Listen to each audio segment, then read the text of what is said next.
I'm Luke Cage. You wanna test me? You know where to find me. Woo, got it all, man. Everybody talking about Luke Cage like he's Jesus. I ain't no joke. I used to let the mic smoke. The bulletproof black man. For the hard rocks, he's a ghetto boogeyman of their nightmares. You can get a smack for this. Really, guys? You gotta know we tried, man. I ain't no joke. But one man cannot save a community. You can't keep doing what you're doing. I have no idea what you're talking about. And believe me, Luke Cage is nothing but a man. Alim is mine. Damn. Hate to see such a positive brother like Luke Cage go down like that. He hurts you. You're not invulnerable, Luke. Anyone who can take you on barehanded can't be good for Harlem. I gotta find him. Bushmaster, what makes him so scary? We hope you never have to find out. You tell Bushmaster that I'm coming. It's game time. Do what you want. We stay feeling fools. Do what you want. Your life for your choose. Respect my I've seen you raw, but never brutal. Sometimes brutality gets shit done. Harlem doesn't need a hero. It needs a queen. The darkness that you deal with every day, it can't consume you whole. If you let it, don't let it. Just so we're clear, I'm not in the market for a sidekick. Who says you're not my sidekick? Me? It's my show.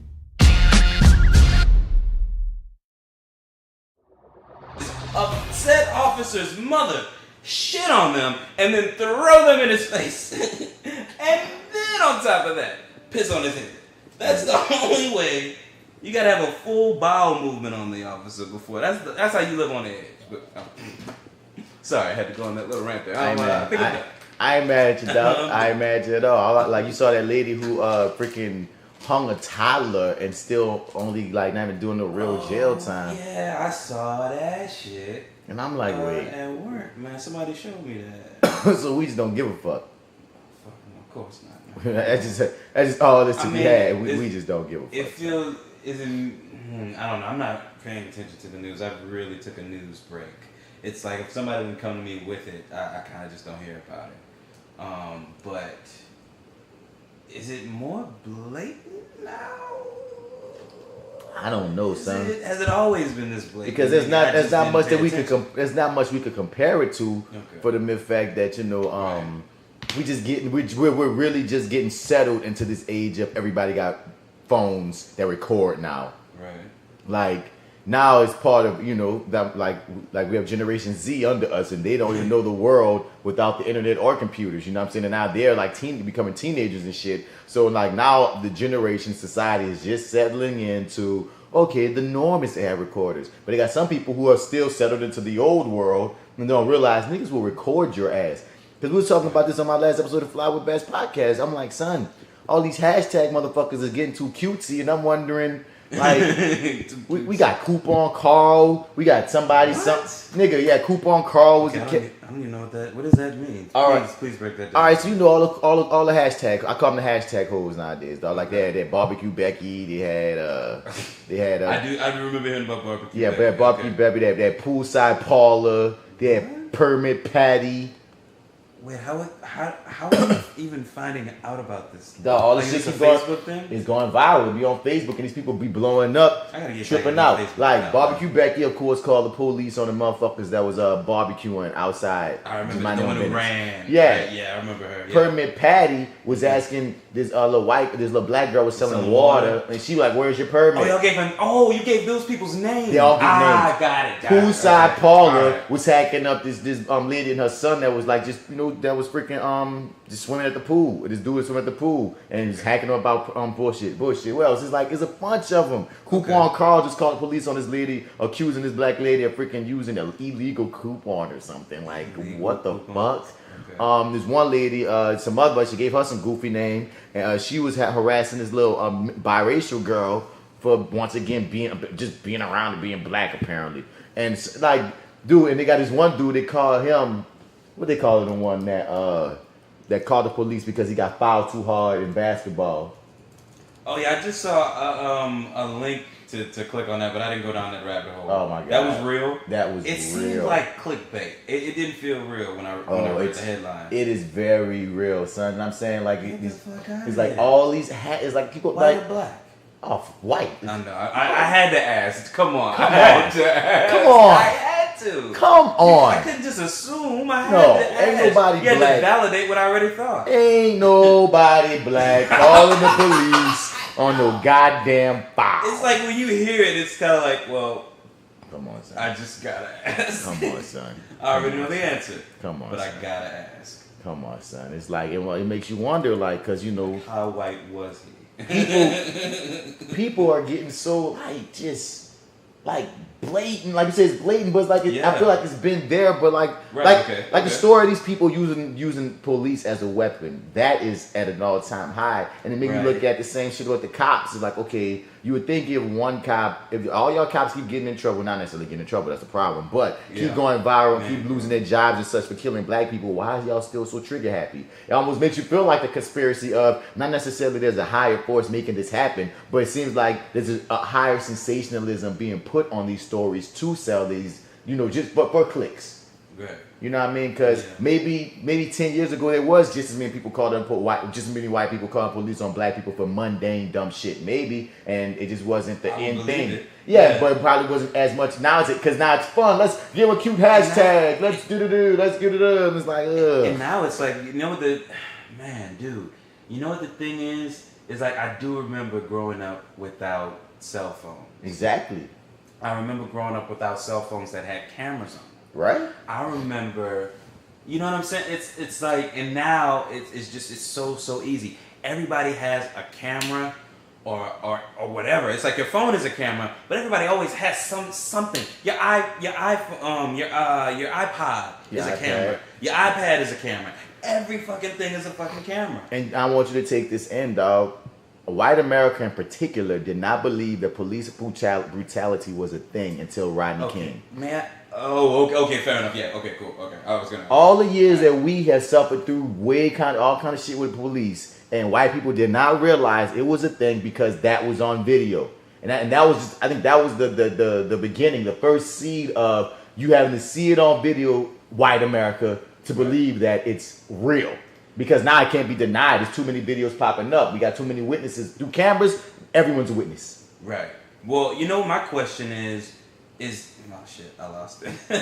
But I was wondering at the time. Oh yeah, that's what it was. So at the time, the media is sort of portraying or putting out this message like, well, I guess we've got to take a real hard look at what's going on here. I mean, look at what happened to him. But I'm also sure that there had to be just as many of those folks. Well, we don't know what happened before this video started. Yep, we don't know what he did. That is a common trope. As a common defense. You know what I mean? It's almost like, dog, like white people. These people will defend. I can't say white people.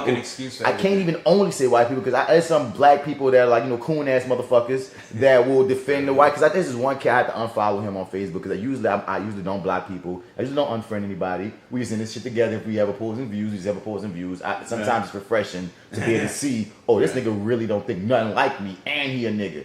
But this dude, he would defend the Republican Party and Trump and try to demonize Barack to the point I'm like, nigga, do you just not want to be black at all? Because there's one thing to be a black Republican, but it's another to just be like, nigga, do you just hate? Did people at school just really beat the shit out you or something for being black or what's up? Yeah. What's up, Craig? Nobody ever celebrated your blackness, did they? Yeah, come over to this side. Let us show you how. Well, he's the perfect stereotype too. You got the white girlfriend, and he does the white activity. Oh, he's that guy, dude. And I'm like, man, god damn it, dog. They got you're a stereotype, not the thug one, but the other one. And it's just funny watching people defend Trump like Trump just recently threw us under the bus. and people are defending that shit. Well, has he ever made a point that you agreed with? No. No, never. Never. Okay. We had so many debates to the point where, because he just would never concede. Because even sometimes if I concede, okay, you might be right about that. Because the thing is this, I don't claim a political party. Like, I'm a vote Democrat when push come to shove, because what's my fucking other alternative that actually matters? Because all the other shit's a waste of a vote as far as I'm concerned. Green Party, independent, all that's bullshit. Like, they don't have enough power structures. They don't have any seats in the House. They have no connections. You know what I'm saying? That's how come Bernie's not even a Democrat. He just went Democrat because that's the only way he could get a footing. But before this, he wasn't necessarily a Democrat, bro. He was independent like a motherfucker. He's still on some socialist shit. He still kind of was. He just had the Democratic skin on, but he was definitely like you can say you can take the you can take the independent out of the fuck it, I can't. We know what you're saying. You know what I'm saying. You know what I'm saying, dog. He couldn't hide it. You couldn't hide it. Yeah. It's like, dude. It's like if you were gay and you try hard as fuck to pretend like you straight to fit in with the straight people, but nigga, you just be gay. You know what I'm saying? Like, that's cool. Like what you doing? It's just the way you say it, Bruh, like, come on. Like, dog, Bernie ain't fooling no fucking body. He too old. I stand by you too old. But even either way, dog, like, I vote Democrat by default, and in history, even though they've done some fuck shit, they usually at least Democrats that usually want to look like they're progressive. So while when you're dealing with President Trump, when you're dealing with Republicans, they don't give a fuck about being progressive. So you can some of them. Many of some them. of them are coming around. They trying, but I mean, as a trope for the Republicans, dog, their deal is keeping things the way it is, and really going back to a better, simpler time and shit. Why Democrats will at least feign progressiveness, and through that feigning, like Hillary Clinton, for instance, if Hillary would have got it, you know what I mean? If you complain enough, Hillary will fold and she will listen.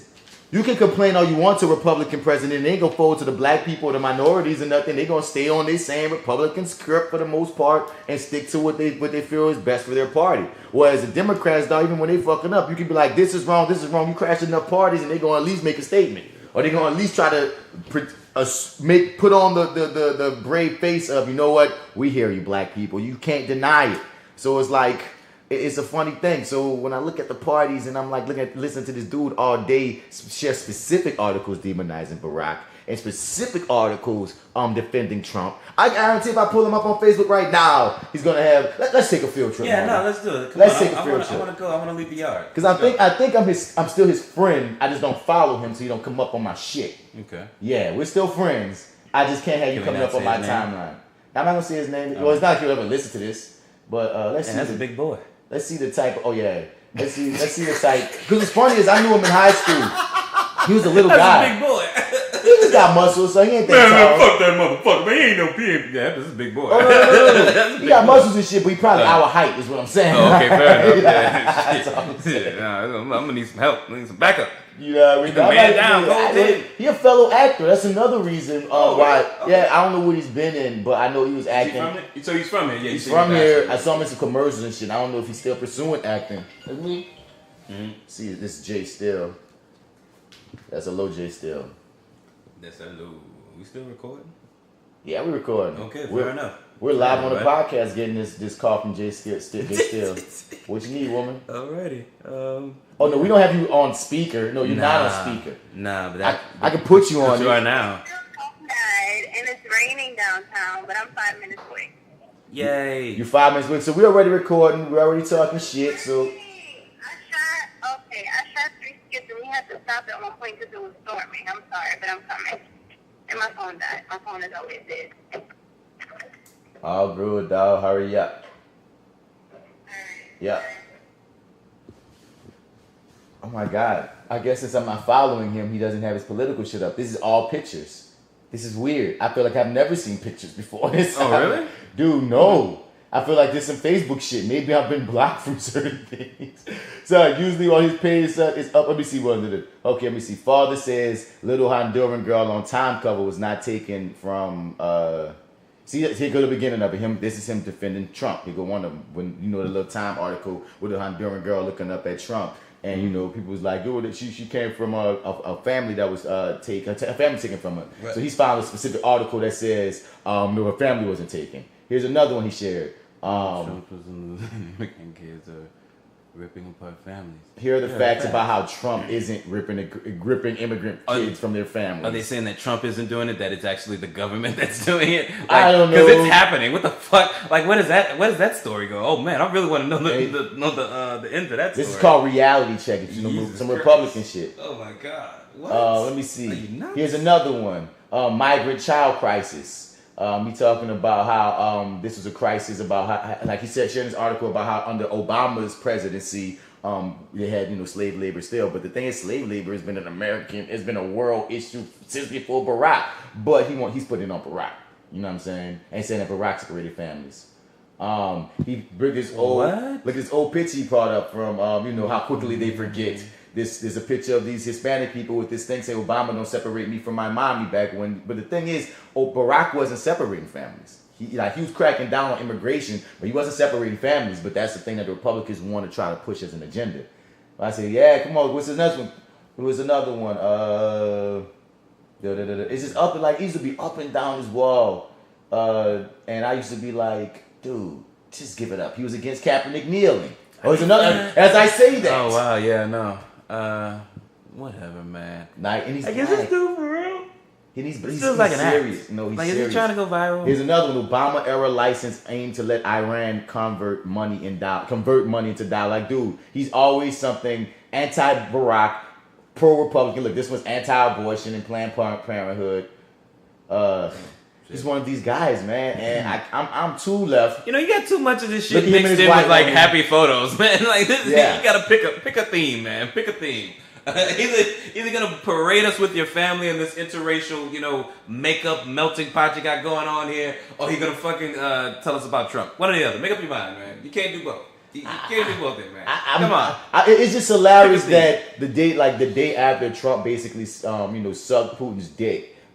He has pictures up instead of even. He's like, I'm gonna leave that one alone. Instead of up these beautiful pictures of me in nature. That at least I do. You know what? The interesting thing is, I'm clueless about the news in general, but I'm never clueless about Trump news. You want to know why? Why, bro? Because they send me daily updates. Every time he does or says anything, there's a boom, boom, boom. Huffington Post. Trump does this. This is an even bigger lie. Right. I mean, like all fucking day, my dude. I think all you gotta really do is watch either Colbert or Trevor Noah, and you need everything you need. I watched Trevor Noah for the first time like a week ago, and I haven't watched it since. But I made, like I said, I was gonna make a vow. I'm gonna start like putting it on the DVR because I'm trying to make it a habit too, because they tried to hit on him at first because he was black and taking Jon Stewart's part. And yeah. Because that's why your boy got canceled, because he didn't get high ratings because they didn't want him. It was too. My dude. Remember the 1-2 punch was supposed to be him and Trevor taking the place of Colbert and Jon Stewart. The black something. Man, he's a producer. Fucking Blackish. He comedian. I gotta look it up. Kenya Barris. No. Okay. Not Kenya Barris. Deion Cole. No. Come on, he's a comedian. He's a writer. He had his own show on. He took Colbert's slot. He took over. Conan. Not Conan, Black Man. Black. No, Conan used to be Jon Stewart. Jon Stewart took Conan's spot. Let me see here. I can't think of the name of the show. You got me, dude. I am stumped right now. Lawrence is yelling. Don't worry. He so the fuck is. I'm sure he is. Larry Wilmore. Oh my motherfucker! He did. Remember, he got canceled early. And I used to have to. Well, yeah, I'm not gonna lie to you, dude. I didn't watch it when it aired. I would always watch it on ComedyCentral.com. I would never fucking watch it when it aired. But part of the turnout was, of course, anybody going after Colbert is gonna have some type of issue. But some of it got a bit. No, he was really good. He was good, but it got a bit racial because it was like two black people popped up where two white people were. And finally, they're letting Trevor, be his own man. He's gotten a lot better. He's way more comfortable in the spot. But it's a thing. That's why I was like, man, let me give some ratings to the black man, because you gotta remember. I remember when Jon Stewart was popping, damn near every time he did a segment, it went viral. Oh, it was everywhere. It was like he was the voice of the liberal white man and shit. Yeah, he was. And another thing that reminds me too, because they do amazing promos for him, but for some reason it never gets my butt in the seat. And it's like, well, if I really, really want to watch it, I'm still not watching. Right. How many people are probably just not watching at all? You know what I mean? I would, but if I'm going to watch the news, I'd rather consume the news like that. I would too. I missed the 1-2 punch of Colbert and Jon Stewart. I wish there was another show that they could put there that wasn't, because that's the thing. Jon Stewart and Colbert were just different enough that it worked. I forget Larry Wilmore had a show because it's like his name is popping up in so much other shit. Like his name is in Insecure. He's like well, at least he helped with the first season. I don't know how involved he's been since, but I don't know, he's still working, man. So you kind of forget that. I don't know. That flew under my radar. You actually reminded me that show existed. Because it only went one season, son. It wasn't like a glorious situation, dog. Like it went that one season. It was good. It was great when it was on. I mean, I don't know. Yeah, it could retain its audience, man. Yeah. Let's see what the name of the show was, just so we can stop saying that show.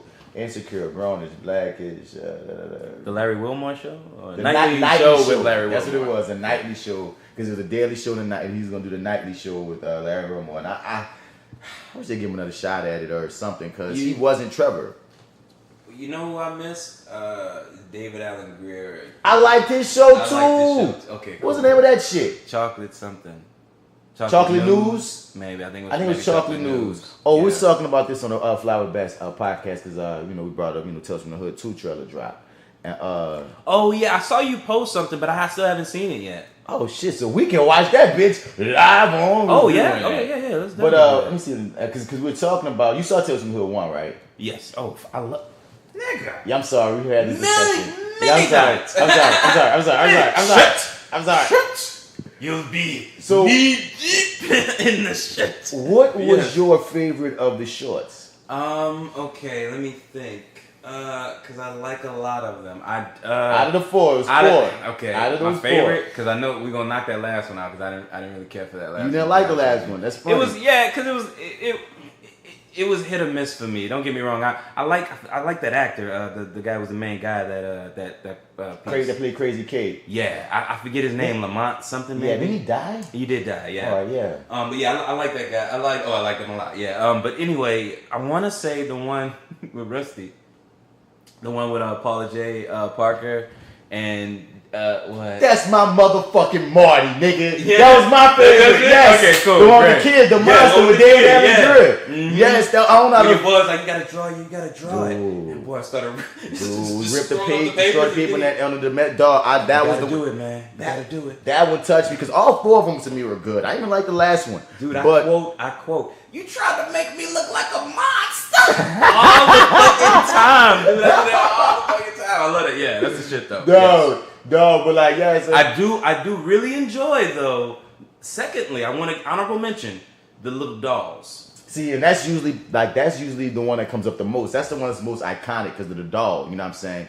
Because I enjoy the first one because it's about police brutality, and I remember even seeing Tales from the Hood, especially seeing Tales from the Hood as an adult. You know what I'm saying? Like, that one touched me because I'm old enough to have dealt with police brutality. I don't know if that would have hit me as much when I was a child, if I was a child watching it, versus watching it as an adult. You know what I mean? Oh, right. Yeah, okay, fair enough. Yeah, I keep forgetting that. Because it's like, those cops killed that dude, he came back murking. That image stuck with me for life. Yeah. And then you know what really stuck with me? Was where were you when I needed you? Yeah. Brother. That shit yeah, and that's my honorable mention. You gotta remember, you left him, dude. Like, as a kid, you kind of like, well, you didn't know. You were in the car. Right. But it's like, as an adult, he's like, my nigga, there's some responsibility to be had for you. Yeah. It's not completely your fault, but you, come on, dude. Like, that, nah, dude. Nah, bro. You gotta take some responsibility for that. But, yeah, dude. I wouldn't say that it scarred me necessarily, but it definitely left an impression. Hello. Hi. How are you? Hello, ma'am. Sorry. Welcome to the party. Welcome to the party, just man. Just talking about that Tales from the Hood too. Tales from the Hood. We having a little Tales from the Hood discussion. Oh yeah. It's the best movie ever. What was your favorite of the 4 sex shorts in the original one? Ooh, good question.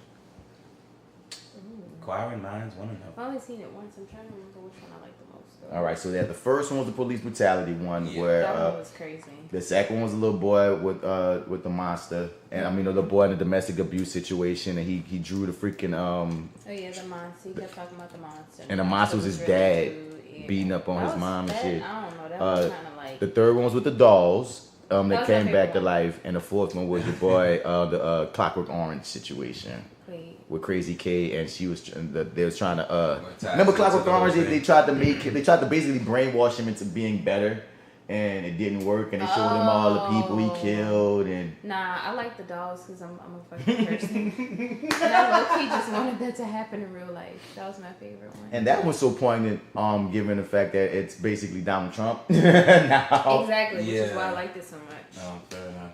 But yeah, Marty When had did you first see it? Oh, go ahead. Maybe a few months ago. Oh, okay, all right, cool. Yeah. Y'all kind of saw it together. And I'd For the always first time. heard of it, but I always was like, what is this? You know? Okay. See- Yeah, because I'm like, this is a movie that for like when this is way back when there were video stores and stuff. Because like we used to, our thing, me and my mom at least, and my dad sometimes, because he drove trucks, so he'd be gone for the week, come back on the weekend. Anyway, we would go to Major Video, and Major Video. I hear you. Throwback. I hear you, bro. right? I hear you. You hear me? So I hear you. I remember for the longest time just looking at that cover sitting on the shelf. I'd always walk past it and it would just freak me the fuck out. And then eventually it started coming on HBO, which pretty much in my home, as if it came on HBO before a certain hour, before Skin Hour, it was pretty much fair game. Couldn't see nudity, had to close the eyes, but everything else was pretty much fair game. Yeah. So once it started running, man, I don't know, that movie was just on. It feels like forever as a kid. There was at least a good couple months where it just like kind of ran. I could maybe quote a couple scenes. See, I'm more shameful than Jay Steele. Because Jay Steele, she grew up, bougie I grew up so peoples. sheltered. You know what I'm saying? Kind of sheltered for shit. sheltered. So, but nigga, my ass grew up like in the hood where if you like, there's certain things that'll be on everybody video shows like New Jack City or Juice or Boys in the Hood or Minister Society. You know what I mean? If you go to any hood USA in the black hood, you see all these videos that Tales from the Hood. I'll be right up there with them, one of them classic hood coat, whatever. Because white people love that movie too. You know what I mean? So it's like it's a really a cult classic. So it's like I had many opportunities in life to watch this movie and I didn't. Now, and I think we talked about this before. I think it was really like when I was younger. I think I didn't watch it because of the horror aspect, and I never was a big fan of horror movies, even though I saw all the classics like the Freddy's and everybody. Yeah. I would keep saying I want a Candyman reboot. Y'all want to reboot everything? Reboot Candyman. Yeah, I think that'd be Candyman an should come back. amazing movie. But And then like Tony Todd is still kind of around and very active. it don't have to be Tony Todd. Well, I mean, it doesn't have. No, it doesn't have to be him. But like he could like pass the torch. Yeah, definitely. No, I ain't saying it don't. I ain't saying I would be mad if it was Tony Todd. He still, the black don't crack now. You know what I'm saying? He still would scare the shit out of me if his old ass pop up in the mirror and be like I'm murdering shit. But I mean, legitimately, like cast a new face. You know what I mean? Put it in New Orleans. And wasn't one of them in New Orleans, right? Yeah, one or two. Return of the Flesh. I don't know. One of them was in there. No, I remember that. Number 4. It was one of the later ones, I think. But I just stand by it, dog. Hollywood needs to stop sleeping on using our city as a backdrop for horror. Like, y'all, we have too many unique locations for there not to be more horror movies that were here. Right. But aside from that, aside from me wanting this Candyman remake, But then as I got older, I think the name was off-putting because it just seemed like I thought it was gonna be like some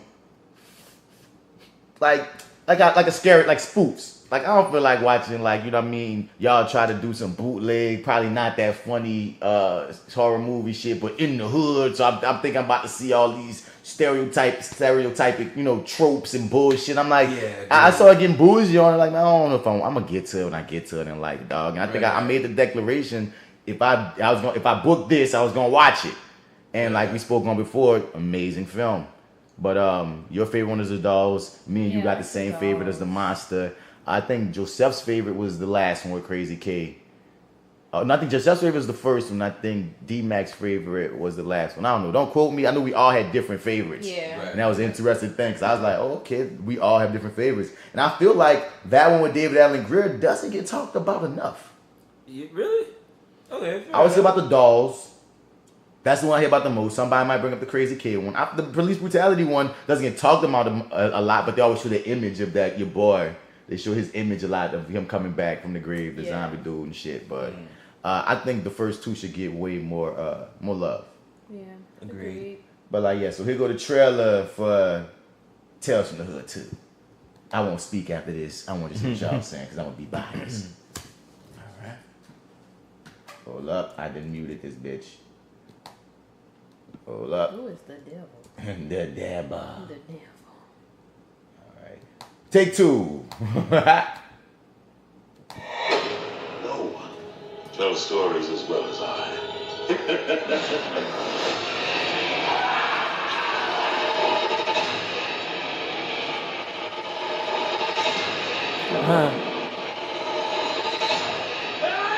Your face. I think it's going to be quite amazing. Wait a minute. What just happened? Why these things just pop up? Haters. What are you doing? What the fuck is that? What are you doing? Y'all just popped up and So rude. right, It's y'all like y'all a just little jumped in the fucking trailer, dogs. Don't be hoes like that, son. That's not the way to go. So now you can make me click on another one. Let me see it. Let me try it. 33 seconds. No one tells stories as well as I.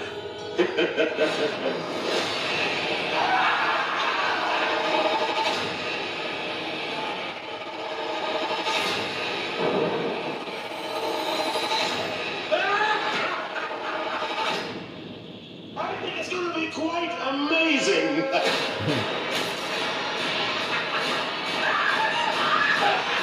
Tales from the Hood 2. I'm so excited. On the way to Oh my the God. digital October 2nd. Okay. I'm so excited. Oh, wow, okay. Yeah. That was intense. So Marty, what you saying, bro? So first question, I thought it was a Netflix thing. It's not gonna be a Netflix thing anymore. I thought think so, too. I think it's leading on DVD, and there's gonna hit the streaming all the streaming joints after they did the initial DVD sales. Yeah. All right, fair enough. Yeah, no, I'm interested. I'm like, so I'm first off excited because I saw the little doll. Like, okay, cool. But Yeah, that's that sort guy. of that's my only connection. But otherwise, I'm like, yeah, okay, I'm interested. I want to see what Keith David does. I'm into Keith David. I'm into Keith David. It's I'm black like, people in horror. I'm with it. Right. I'm like, here's the thing. Oh, well, it's weird. I guess I'll just say it this way. Because I'm really, really, really into the first one. But the minute you told me you were in the second one, I'm like, well, okay, well, fuck it. I got to see the second one now. But, like, it's also that there's that aspect of it, too. Yeah. It's like, you're in it, so now I kind of want to see it. So, you know. Yeah. But I mean, even without it's me. weird watching it with you. It's like, That's what I want you to. I don't want to geek out too much. I'm like, I know that guy. Hey, we're doing a But I'm podcast. saying, anybody listening, go check out the trailer for a nigga. It's so but, cool. But I'm saying this on the level of, like, I still want to, because I feel like this is something that even if I wasn't in it, we would have reviewed. Oh, hell yeah. Fair enough. Yeah, So, agreed. Hell yeah. I feel like it's going to be weird trying to review it when it comes out. Wait, we're gonna do that? I Oh, think it's so weird. Can we please review it and talk we're going to about it? review, Yeah, I think cool, we're going to let's do that. review it, but I'm not going to review my story. Okay. I'm just going to give behind the scenes input on what happened Okay. when we were shooting. Okay. You know what I'm saying? I think that That's makes fair more enough. sense. I'm not gonna say yeah. I'm gonna give my real on all other stories, but when we get to my thing, that's the only way we could play. You look It at would be me. kind of twisted if you reviewed yourself, but not as yourself, though. I'm not about to. Or you'd be like, so this guy, Like other this person. actor right here is playing this role. Man, I think he's a pretty good guy. I want to see his face more. You know. I don't know. I'm not too sure about him. I'm not too sure about it. But, We know how that might be funny, like, but yeah. So the fourth. He seems really determined. I don't know. So it debuted at Fantasia International Film Festival already. Oh, okay. So already Yeah. played the audience. It's played to the audience, how's it been and received? 'cause, you know, I've been a nerd about it. I've been checking up on everything dealing with this fucking movie, and it got so far 4 official reviews, and no 5. I think I read 5 reviews. It's 4 or 5. I know one person hated it. He didn't like it at all. Well, did he have like specific things about it that he didn't like? I think he fell into the category of. So one thing I was talking about on Flower Bass podcast was a thing that I already know I'm going to have to just accept is there's going to be a contingent of people that no matter what are going to love this movie. There's going to be a contingent of people that's going to just like parts of it. You know what I mean? How, you know, I like these 2 stories. I didn't like, you know, how we, you know, how we are. Like in any anthology, it's very rare you're going to love all 4. You're not gonna have the same exact feeling about all four. There's gonna be one you like the most and one you like the least. You know what I mean? And that might be more objective people. And they're gonna be a new generation of folk too. But they're gonna be those hardcore stickler fans like Star Trek or Star Wars or any other thing that are ready to hate on and shit on every situation about it. Because for one, nostalgia. Like, you know what I mean? You can't recapture how you felt when you were 10 and you were watching this movie when you're like in your 30s and 40s and now this new version dropped. And a lot of times we're already prone to hate the new version of anything that was, you know what I'm saying? Yeah, because it's so in to be against remakes now. Right. Bruh. So, yeah. And I saw that in the comment sections. I was reading the comment sections, which you shouldn't do, but I was reading the comment sections of the trailer reviews. Like, you know what I mean? And that once again, they had the contingent of people I saw. It was the hardcore people like, I can't wait to see this. It looks like it's going to be great. And then these other people say, this should look corny as fuck, man. And it's just one of those things where it's like, bruh, some of y'all, even if it drop and you like something, you ain't going to fuck with it. You hear me? And that's why I'm trying to be as objective as possible when we review it because, like, I don't know what the final product is. Oh, okay. See, that's what I was gonna ask you. I was gonna ask, like, in terms of since you've seen the first movie and you've kind of been a part of the production of the second, do you feel like the tone sort of matches, or is it a spiritual successor to the first movie? I don't know because, all right, for one, and this is something that people who watch the first one go have to just take in and admit to themselves. Okay. Like, Tales from the Hood 2 was able to happen because of Get Out, but Universal, like, there's a story that Rusty Cundy tell about how, like, Universal acquired the rights to the film but didn't want to, like, push the film for the longest. So basically, Get Out popped, and then they was like, we gonna throw y'all a few million. But so I don't feel like they got the budget that they should have got for this film. I feel like they're gonna flip it. They're great directors. They're gonna do what they do. Right. But, like, you know what I mean? I think the first one got more money than the second one on some shit. You feel me? But even when you look at the first one, it's not like their effects were the best. You know what I mean? It was niggas making shit pop, making do what they do. You know what I mean? So I feel like I was gonna say, I think it holds up better than other things, kind of from that time period too, though. It holds up for me, but I know I've heard people talk down about going back and watching it, and I'm like, that's not fair. Yeah, no, you know what I'm saying. But something else I think is gonna happen is people gonna think that this was supposed to have more money when I feel like they had about the same money. So it's like it's a spiritual success in the way that it's an indie film, black indie film, and niggas made it pop. But, like, okay, sports stories. The first story is this white girl and her black friend trying to break into this spot that has these I ain't gonna tell you the real shit. They trying to break into this spot that has these dolls because the white girl wants one of the dolls. Shout out to the chicken that boat, by the way, Jasmine. Jasmine? Yeah. It's the white girl? She's the black girl. I thought the black girl name was something else.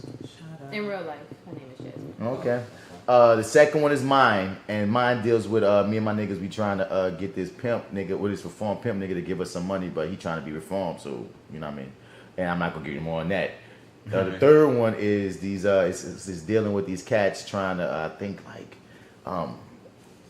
all I know is some dealing with these cats trying to holler at these women and they're not being very respectable about it. It's almost like a shout out to the Me Too movement type of story. You dig? Okay. And the last one is this one. Oh shit! Now I don't want to spoil it because you don't want spoilers, and I'm not trying to spoil it. But the fourth one is the deep one. It's lit. Okay. It's the deep one. You feel me? And all those 4 stories, like reading the reviews, people like mine, which I was happy to see. Like people fuck with the one. I'm in the one with Brian Batt. Brian Batt is like the main character. Well, it's like me and Brian Batt are the main characters in that story. You know what I'm saying? But he plays this. I don't spoil shit. Fuck it. But I'm just letting you know. I'm gonna let you know this though. If you listen to side B of the Flower Bass podcast, you're gonna skip forward because I got into slight detail. Okay, I got you. Not full detail. Not full detail, but I talked about like more of what happens in these stories. Okay. You know what I'm saying? I'm just letting you know. But but the reviews have been, but like aside from that one bad review, and I was about to say this, and even the nigga who gave the bad review, he still kind of gave light shine to mine on some shit, but not for Mio necessarily. He just was like, out of those, I mean, this one was okay. But he felt like the fourth one was like too heavy-handed. But I'm like, you a white boy. Like from what I know of the fourth one, you probably ain't gonna feel like comfortable white man anyway. This story wasn't for you, nigga. You know what I mean? I'm gonna just say this: it's dealing with a black Republican.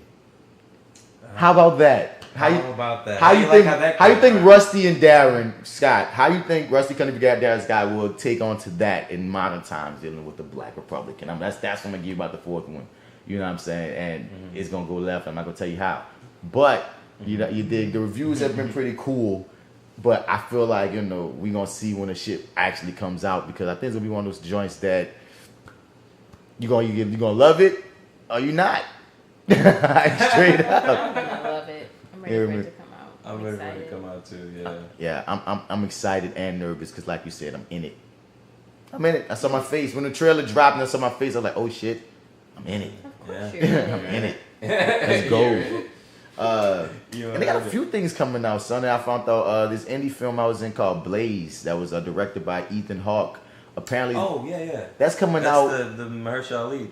No, that's Green Book. That's Green Book. Okay, I'm sorry. I don't know when that's coming out. Okay. But Ethan Hawke, I was in a scene in that movie. Apparently, it cleaned up at Sundance and it's about to debut in August next month on IFC channel, the Independent Film Channel. Okay. I don't have that channel, so I don't know how I'm gonna wind up being able to see it. But that's when it's debuting. There's a way. I'll see. There's always a way. Yeah, there's always. But I'm curious about that because I went down the rabbit hole of shit, and I wound up finding out that I was like, oh wait, I was in that movie. Yeah. It's cool that Sundance loved it. Have you seen it? I don't. No, okay. It's about Blaze Foley, this like this indie legend, but he never got just doing a country music scene. Okay. Or whatever. So it's like I feel like I have a small role. It's like small but significant. But like I play the son of a guy that's one of the main characters, and I just had this weird feeling like we're the only two black people in the whole fucking movie. Yeah, I saw a preview for it the other day. Word. Oh, okay. Did you see a preview? I don't think I did. There's a preview out now. It just came out not that long ago. Looks good. But yeah, and I was looking for your face in it. I didn't. There's a bunch of white people. There's so many white people. So many. Okay. But yeah, man. So welcome to the Reviewing That show. Hi. This is that actor guy, Mr. Bats, in the building, man. And as usual, I'm here with the crew. That's gonna get that. That's their time to come in at some point. I'm just gonna keep staring in his face every time you say that. Let's just keep doing that. Let's do it. Just make it awkward. Yeah, let's do it. You gonna make that commitment with me? Yeah. Okay. I'm down. I think it's gonna happen regardless, because you guys gonna always It's forget awkward. it. Yeah. Fuckers. Hi, I'm Jay Steele, and my hair is wet. And I have a food blog at Fat Granola, but you can also follow me, Jay Steele, at IamJaySteele_, and also catch me on the Misbelief Radio Show. And you can catch all of those episodes at themisbelief.podbean.com. Woo! And I'm Marty, MARTY Edwards 504 on Instagram, Twitter, and Snap at the chat. You can check out my podcast at lowrainpictures.com. Click on the Your 30 tab. And also find me on iTunes, Google Play, and Stitcher. So yeah, man, for the Reviewing That show, as we always say, man, hit us up at reviewingdat@gmail.com for any comments, any things that you want to recommend us to watch and review. Anything you got to say, anything you got to ask, man, send it to that email, reviewingdat@gmail.com. We want you to be part of the conversation, as always. So, any cool shit y'all been, reading, watching? Before we get into the main event, which is Luke Cage, Season 2, Episode 3. I have been watching something weird, but it's not... So Facebook has TV shows and channels. Yeah, Facebook Watch, I think is what they're going with. Yeah, and there's this really weird one I started watching called... I think it's In Theory or Insane Fan Theories or something like that. And like I went down a rabbit hole of like watching all these different fan theories and all these different movies, and then like some kind of way got sidetracked into like the celebrity section. But anyway, like I watched one that was really cool that was talking about how in Aladdin, and after I saw it I felt stupid because I was like, damn, I've seen Aladdin all these times and this makes sense. But they were basically saying like they'll come up with theories about movies that people have talked about and then either prove or disprove them. Mm-hmm. And they were trying to prove that in Aladdin, they give you clues that the peddler in the beginning of the movie, who has like all the stuff and he's singing and all kind of stuff, that he's actually the genie in disguise. I mean, And Robin Williams voices that. But they confirmed it because the director apparently made a statement and was like, yeah, we had a scene that actually got cut where we do this big reveal, but it wasn't there. I think I just always inferred that anyway. I never knew that. Yeah. I felt like an idiot. I never even thought about it. I think I always thought about it only because I knew Robin Williams also voiced that character. I never thought about it. It never entered my brain. And like the Hop a details, carpet and fly. but the outfits are even the same. Like there were so many details they pointed out. I was like, Holy damn, yeah. I feel I've watched that movie I've in the seen that last movie year so and that many didn't click then either. Never. Okay. Never. Yeah. That's what I've been watching because I'm weird. And there's another one where they said Mary Poppins went to Hogwarts, and there's some trippy. Mary Poppins went to There's Hogwarts. another one where Hot take. Wait, but this is okay. Yes. This is the last one. This is a really good one. They said that if you saw Frozen and you saw Tarzan. Yeah, I've heard that one. Yeah, apparently, shit. I'm trying to remember how it goes. Cartoon. Tarzan's parents They got the same parents. are Elsa and Anna's parents. Yeah. In Frozen. Because remember in Frozen when they went on that trip and like it showed them in the waves and they died. There's a theory that they got washed up on this island and had Tarzan and then got killed. Mm-hmm. And like there's all kind of clues and stuff that make it look. And you already know that there are all these theories. I believe how it. They try to connect almost all the Pixar movies, Yeah. in some kind of way, and they show how all those are connected. I read an article like that once before, and I think that's when I first heard that theory because Yeah, I love that theory. It's my they favorite one. connect these Pixar movies in hilarious ways. You could just Google this, you know what I mean? Like Pixar connection, all movies connect to something. You can see there's a bunch of these articles. Oh wait, sorry, one more thing. Nah, run your shit, girl. No, if you look in every Pixar movie, y'all, like if you go back, they tease things from movies that aren't even out yet. Like if you go back to some of the Toy Stories, Nemo, if you go back to Monsters Inc. before Nemo was even like a thing, they have Boo playing with Nemo toys. Yeah. Like they give you little hints and drop teasers, and then the Pizza Planet truck appears in every single Pixar movie, no matter what. Like you gotta find it. But yeah, they like that's the thing in Pixar. They will tease movies that are in development or movies that like just got greenlit in all of their like productions. So. Well, you know, they got Medea Goes to Disney World coming out. Don't tell me that. Get away from me. Get the No. fuck out of Get here. away Are you from me. serious? Stop. That's the next I Medea don't movie? want to hear No, he's about fucking. it. No. Okay, Just for a second. That's not funny. I saw it. I really was about to write a letter to Tyler Perry like this is enough. He's so, but you're good. You are good, man. That's horrible. That's so disrespectful. I really got upset. Oh my God. It just made my skin crawl. Never date an actor. We will torment you. But what about you, Marty? I have been doing a deep dive, it seems like, Mark Maron. What? What? So, yeah, I know it's weird. I started watching Glow.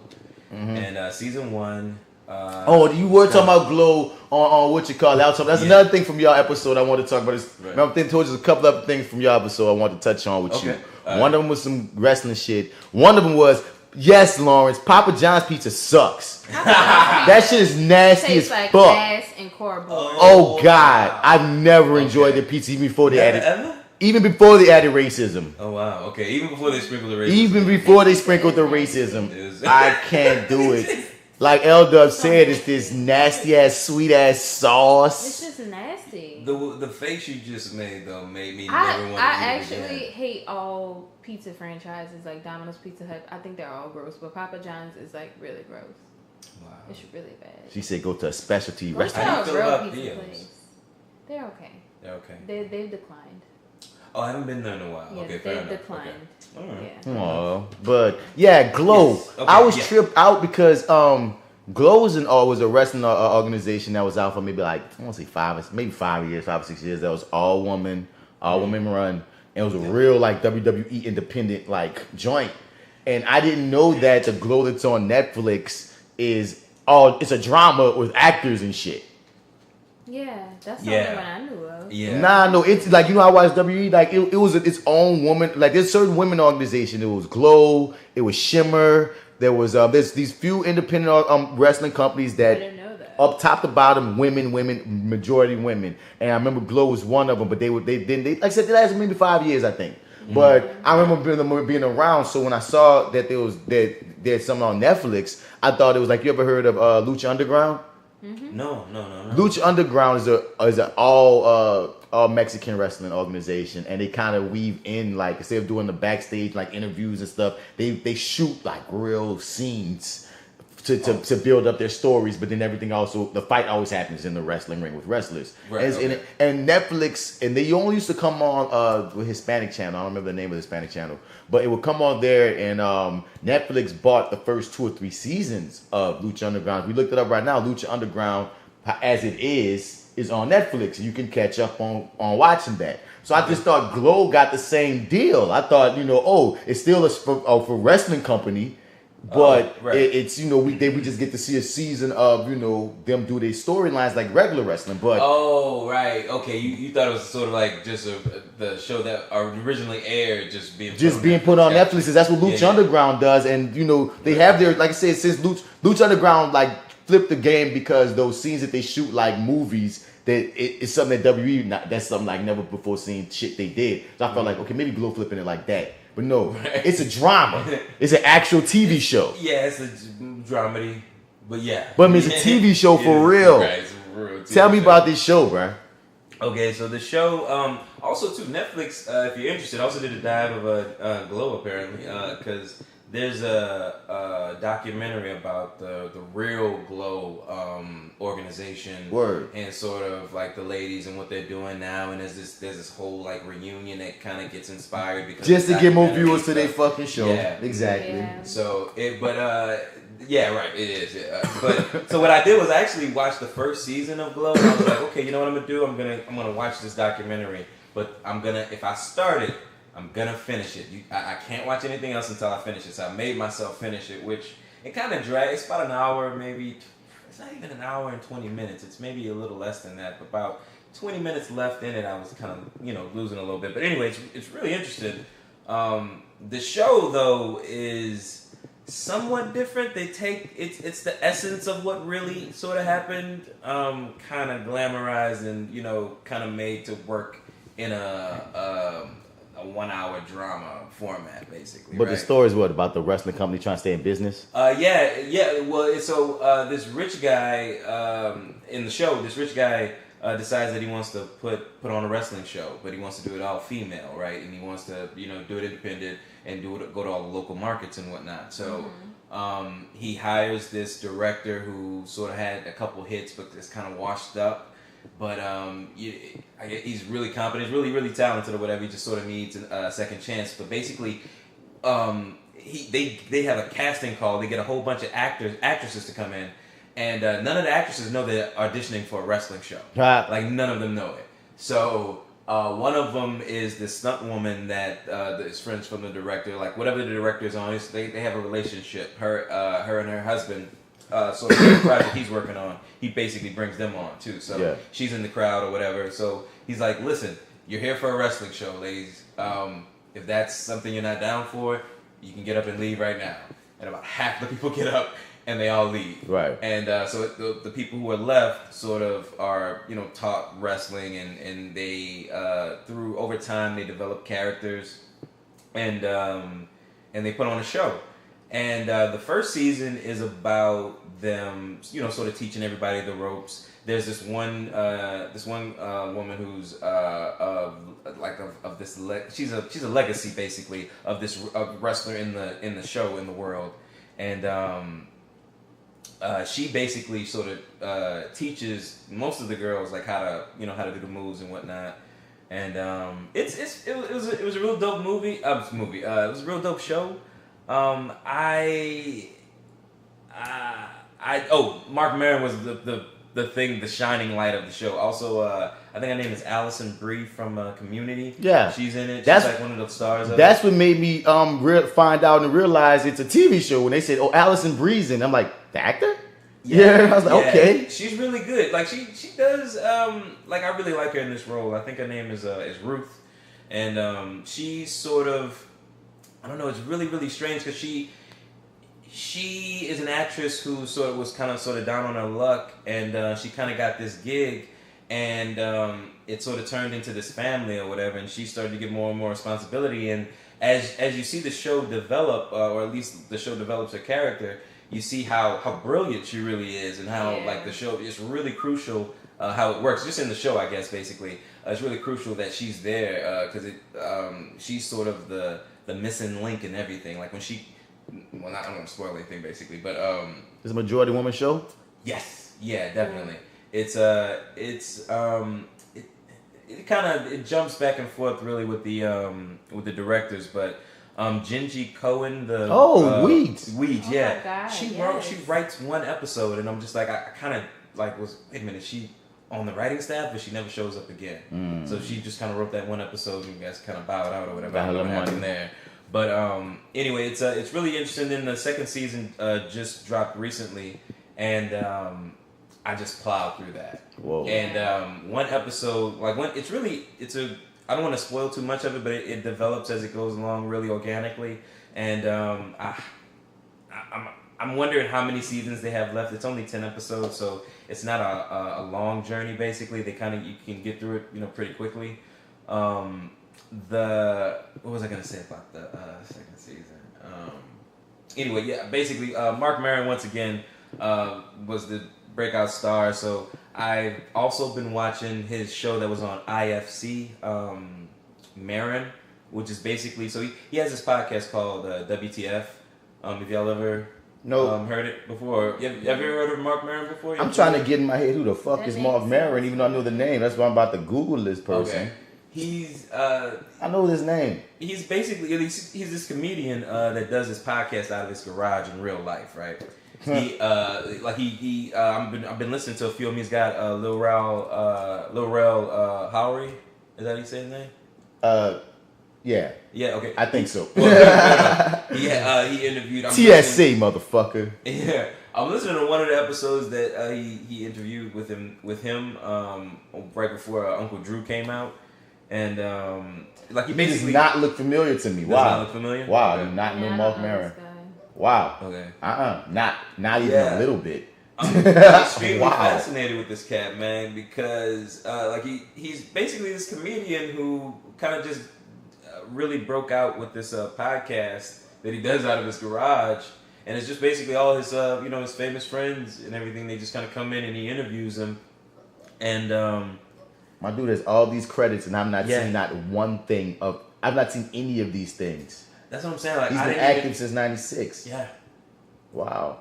And I've just been kind of doing a dive on him basically now. And this show Maron that he had, it was like 4 seasons that it ran, but he had a full run basically. He said that he felt the show had kind of ran its course by the 4th season, so he just kind of there was no 5th. But I'm kind of working my way through that right now. I find him extremely funny now, so I've just been kind of doing that.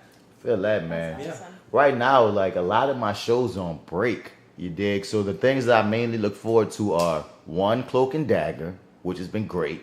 Like Cloak and Dagger has been a nice little slow burn. I mean, like every episode, it gets better because I haven't gone back to it since those first 2. Go watch it because it's a drama at times that just happens to have these 2 fucked up kids just going through their own shit. And when I say fucked up, I mean like they're damaged. You know what I'm saying? Right. And you watch them go through the damage, and the way that their powers come to be useful for them is an organic plunge. Like they're on like episode 6 or 7, and they're just really seeming like this is a superhero show, right? Because they really let characters and relationships and situations develop before getting too comic booky. You know what I mean? Their last episode was great. Honestly, they incorporated the loop aspect. You know what I mean? It's like it's like Groundhog Day. They did that trope. For a whole episode of how you have to break the loop because they keep going around and around, and the way they flip that loop was unlike how I usually see that portrayed in television, even though it's been done a bunch of times. And I think that's my favorite version of time travel to a degree of seeing how someone can break a time loop. For some reason, I just find those things fascinating. And they use that a way as well to kind of advance their powers. Because if you're stuck in a loop and you gotta use your powers, if you by the time you get to loop 100, you just master them bitches. Yeah. you gotta work out. You feel me? So big ups to Cloak and Dagger, and specifically because it's in New Orleans. So shouts out to the city, and they don't hide from the city. Like they had this one little conversation about like the 7th Ward and the 9th Ward, and I was like, wow, y'all having a real conversation about the 7th Ward being bougie. So like for real, like that happened on the show. That's some nuance for the city right there. I love when they give our city the same nuance and respect that they give the New Yorks and the in the LAs and shit. Right. Second, I keep on telling y'all motherfuckers, watch My Hero Academia. So Yeah, I've had so many people recommend this to me. Yes. Since you said it, it's just like it's sort of now it's a buzzword that I hear all the time. It's the best anime right now running. It's gotta be. It's gotta I've seen be. a few episodes. It's really good. It's running, and like Really good. You recommend it too? Mm-hmm. Okay. it does American superhero culture at times better than us. Like for real. Like I'm watching this shit, dog, and I'm getting like it.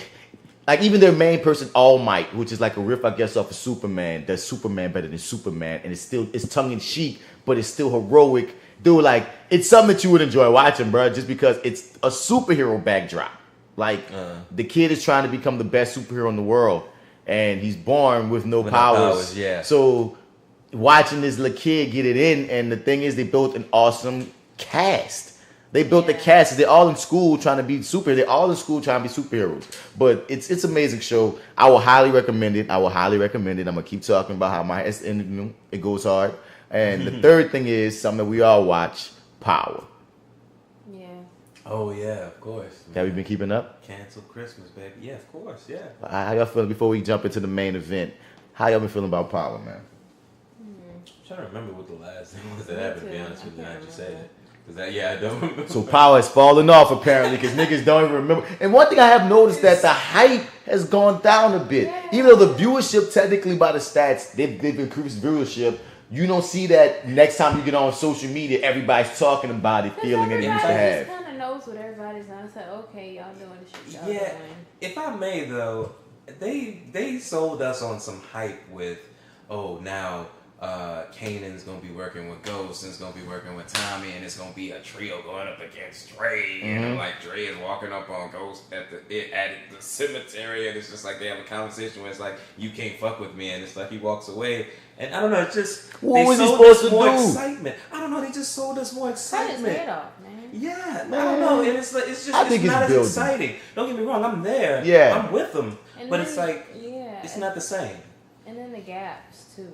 Like I don't know. For gaps. Meaning like how long it takes for the show to come back. I mean, It's not their fault, but It's I a- mean, but it's it a came summer back show. and I kind of forgot about it, and I was like, I really don't care, but okay. Oh, I think it's because it's a summer show. Because the thing is, any other show you watch is gonna have a break. It's just their summer show, like you know what I mean? Because like Insecure, when she come back, Yeah. you know, we coming right, back with it's her. the same And- thing. You gotta, but yeah, That's a different vibe though. But I'm just saying this just for example, because like you know everybody like you No, I said got was you. riding hype with Power. I think Power's still good, but like you said, I understand what you're saying about it used to be a summer show, though, right? huh? East it was, It yeah. used to be a summer show, right? I mean, it's coming. It was coming in It's coming back in August. August now. Yeah, I but it used to think be. You just come on in the summer. Right? July was the last 2 seasons. I think June, Okay. July, some shit like Yeah. that. Characters are pissing me off right now. Like Ghost blowing me currently. Like he doesn't have this because one of the things about Ghost that you love is he's like Batman, bitch. Like he always got a plan. You always feel like he's in control. He's not in control. His character, I understand it. But something about and his he's tied into, but like, dude, But it's you some- got to be real strategic about getting up from under the thumb of here's where I'm fucked up with him. All that's fine. Okay. But when you have your wife saying I need someone to talk to, and you don't give her someone to talk to about y'all kid dying, but you running behind Angie to talk to her and break down what that would maybe go like on some character shit is like, dog, I've been riding the wave with you, Ghost. Even you fucking up your family, it still felt like Tasha was still like your partner, your best friend. You had some love for or something. You know what I mean? Even when you was doing what? Even dog. You been going with them? Not going with him like agreeing, but going with him like, all right, son, I don't hate you yet. It's like watching Breaking Bad, and everybody has a different point where they don't fuck with Walt no more. Fair. You know what I mean? Like some people stop fucking with him earlier than other people. You know what I'm saying? And I see the same shit with Ghost. It's like if you stop fucking with him when he did this, I understand because that was some fuck shit. If you stop fucking with Ghost when he did that, I understand because that was some fuck shit. But I still was like, but I still got your back, Ghost. You feel me? But then when he runs, when that scene of whether I think it was episode 1 or 2, when Tasha's like, I need somebody to talk to, and Ghost just said, you can't talk to nobody, and let her leave. And then the moment his wife leave, their kid, it's their kid, so they should be grieving together. Yeah. Angie, I need you. I need someone to talk to. I'm like, man. Yeah, fuck Power. Oh. I'm sorry. Right now, for me, Tasha the MVP right now. Yeah. Hell yeah. She's the only one making sense. She is.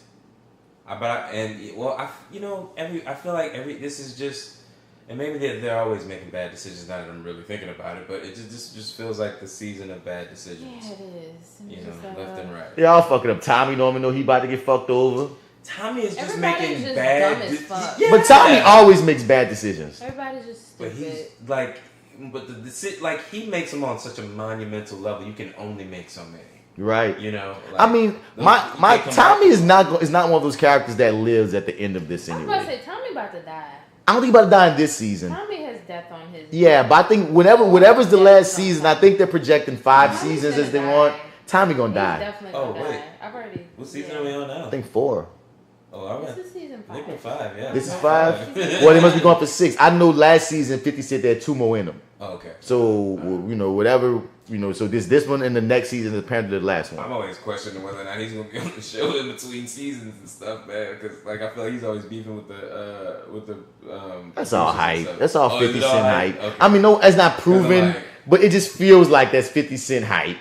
Fair enough. No, because it keeps us talking about it. I feel like a fool. I mean, it's probably a mix of truth, but I think he probably sensationalizes it a bit more. Yeah.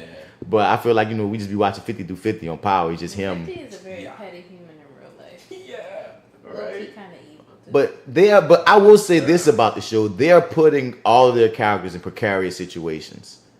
You know what I'm saying? Like Angela doesn't even know that they got a whole situation. They got a whole thing happening for you that you ain't even aware of with the person who knows Ghost's voice and all this other shit. Ghost, you're unaware of so much. Tommy, you don't even know that your people about to turn on you. Like they got all these things that people don't even realize. Tyreek still want to be a thug with his whole ass. It's like, man, like I can honestly say I don't know where things are going. I can't predict this show. I don't know what's coming. I don't know what's happening next. Yeah. Agreed. You guys are so apathetic about Power. Guys, I'm glad I still like Power. I still like Power. No, you don't. Why you... It's going to Black Panther regions for you, it feels like. Oh. I'm trying to... Oh, no. You want to know something? I thought this is... I'm glad I remembered this. I was watching Uganda. They said Uganda, and I swore up and down they said Wakanda. And I'm like, let me rewind this, because I know I heard that wrong. I know I heard it wrong. No, or at least I know I heard it right. And yeah, I heard it wrong. Uganda on what? I can't remember. You just randomly heard. I was watching some movie or whatever, and I was just like, that means Wakanda's always on the brain. Yeah, it's always there. It's like I gotta love it on some level. I mean, you know what? I think I'm gonna change my review to love. Okay, this is what you do, just so that can be a real change and evolution, man. I don't know if it's gonna be an evolution. Watch it one more time. Oh yeah, I agree with Watch it again and then come back with how you feel. Even with all the hate that you've had in your heart for this film, don't hate it. Like you hate Black Dynamite. Even with all that, because I want you to rewatch Black Dynamite. I feel like I might have said I hated Black Dynamite at some point, like, because it just didn't make an impression. It didn't make an impression on me at the time. Send all your slander to lowrainpictures@gmail.com. Anyway, listen, man, I just discovered weed. It was weird. It was it's a weird time in my life. Strange time in my life. I mean, part 2 coming out. We're going to most likely review. Oh, wait, when do you see Ant-Man? And when you see Sorry to Bother You? I don't know when the fuck we gonna get to. I saw Ant-Man. I had You saw Ant-Man. Sorry to Bother You, man. Probably Monday. You already saw Ant-Man though, right? See, my thing is this: I need to see them both.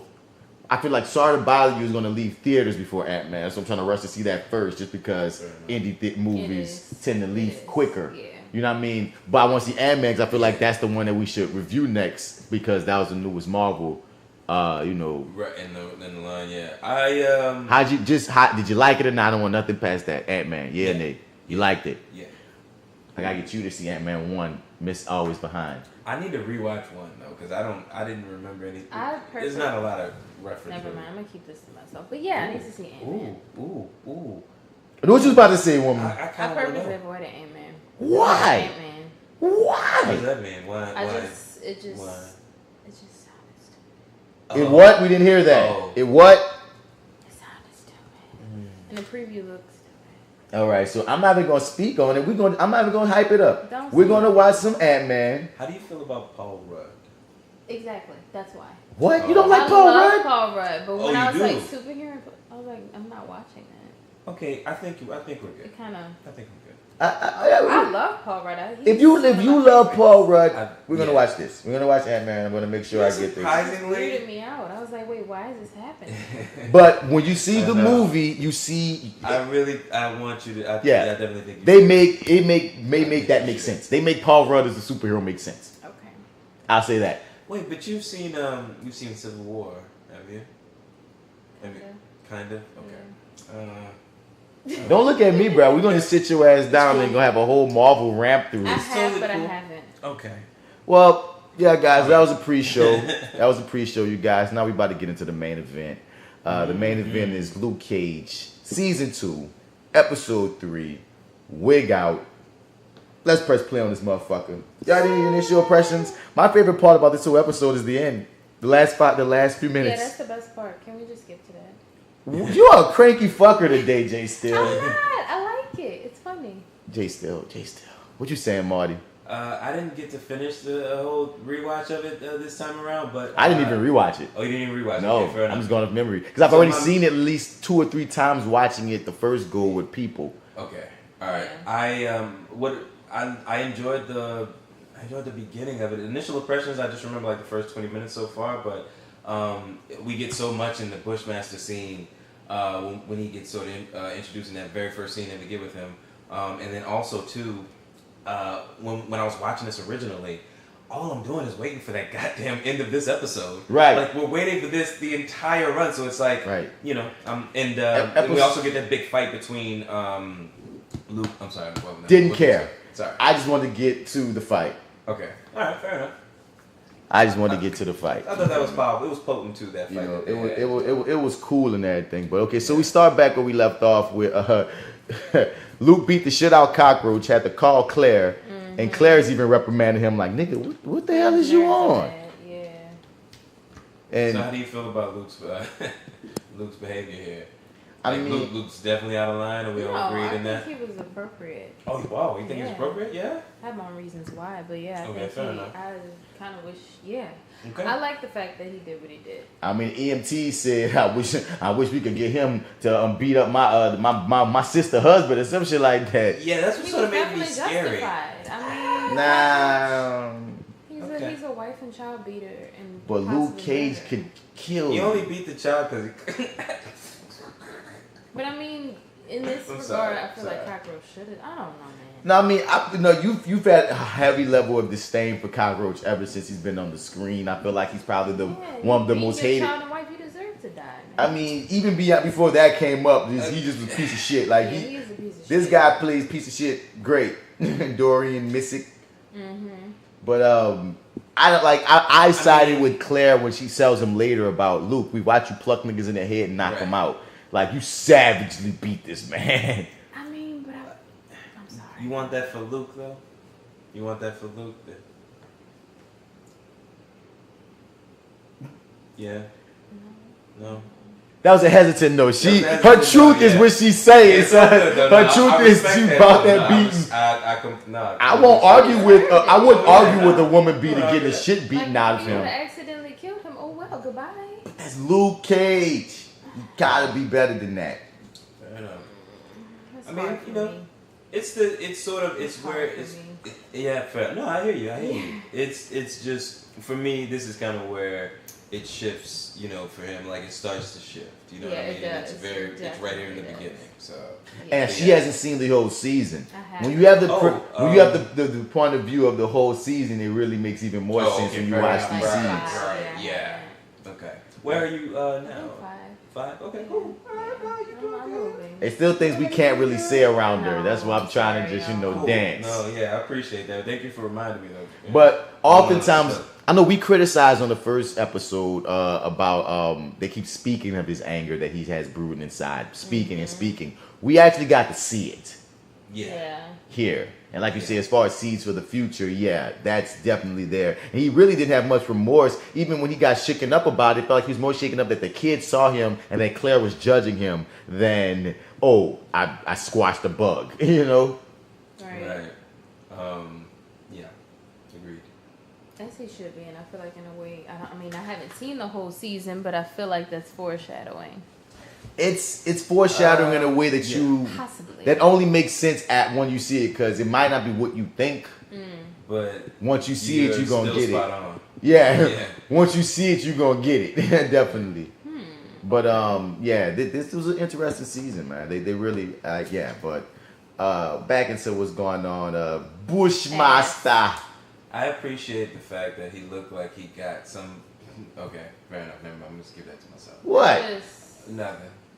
Well, Bushmaster. No, I was gonna say. Well, never mind. What? Now you're teasing this. He had his 2 cups of coffee. Yeah, 2 cups of coffee. He had 2 cups of coffee with his big fine ass. Sorry, y'all. Ain't no sorry, man. They got many women out there listening that exactly agrees with what you're saying about the master. King Bushmaster. And he's out here talking to his partner Sheldon. And, I love the fact that they spend their time with Bushmaster, also building his relationships with the people. Like, he's not just this, I'm evil, I hate. No, Sheldon's his partner. Now, he made the coffee reference here. Yeah, he did. He made the coffee reference. Now, come on. I don't know, man. What? They keep me other people, I was just like, remember I was saying other people do it? Yeah, other people. But the thing is, they do it in a manner that feels tongue in cheek. Because, in the first season, Luke was the only one doing it. Yeah. This season, he's the only one not doing it.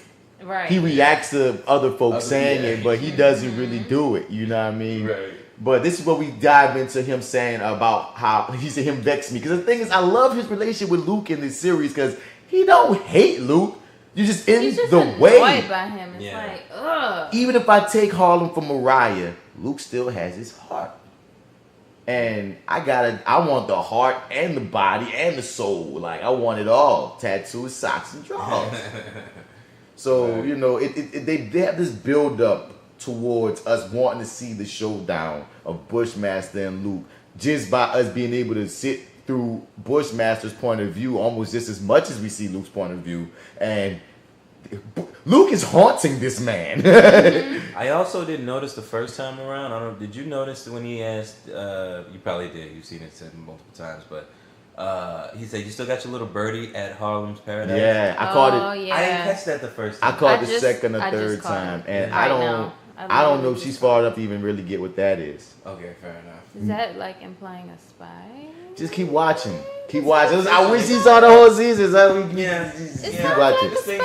Keep watching, dog. But I like how you said he wanted to make Mariah fat before he killed her. That's why he gave her everything she wanted. He's letting her get happiness.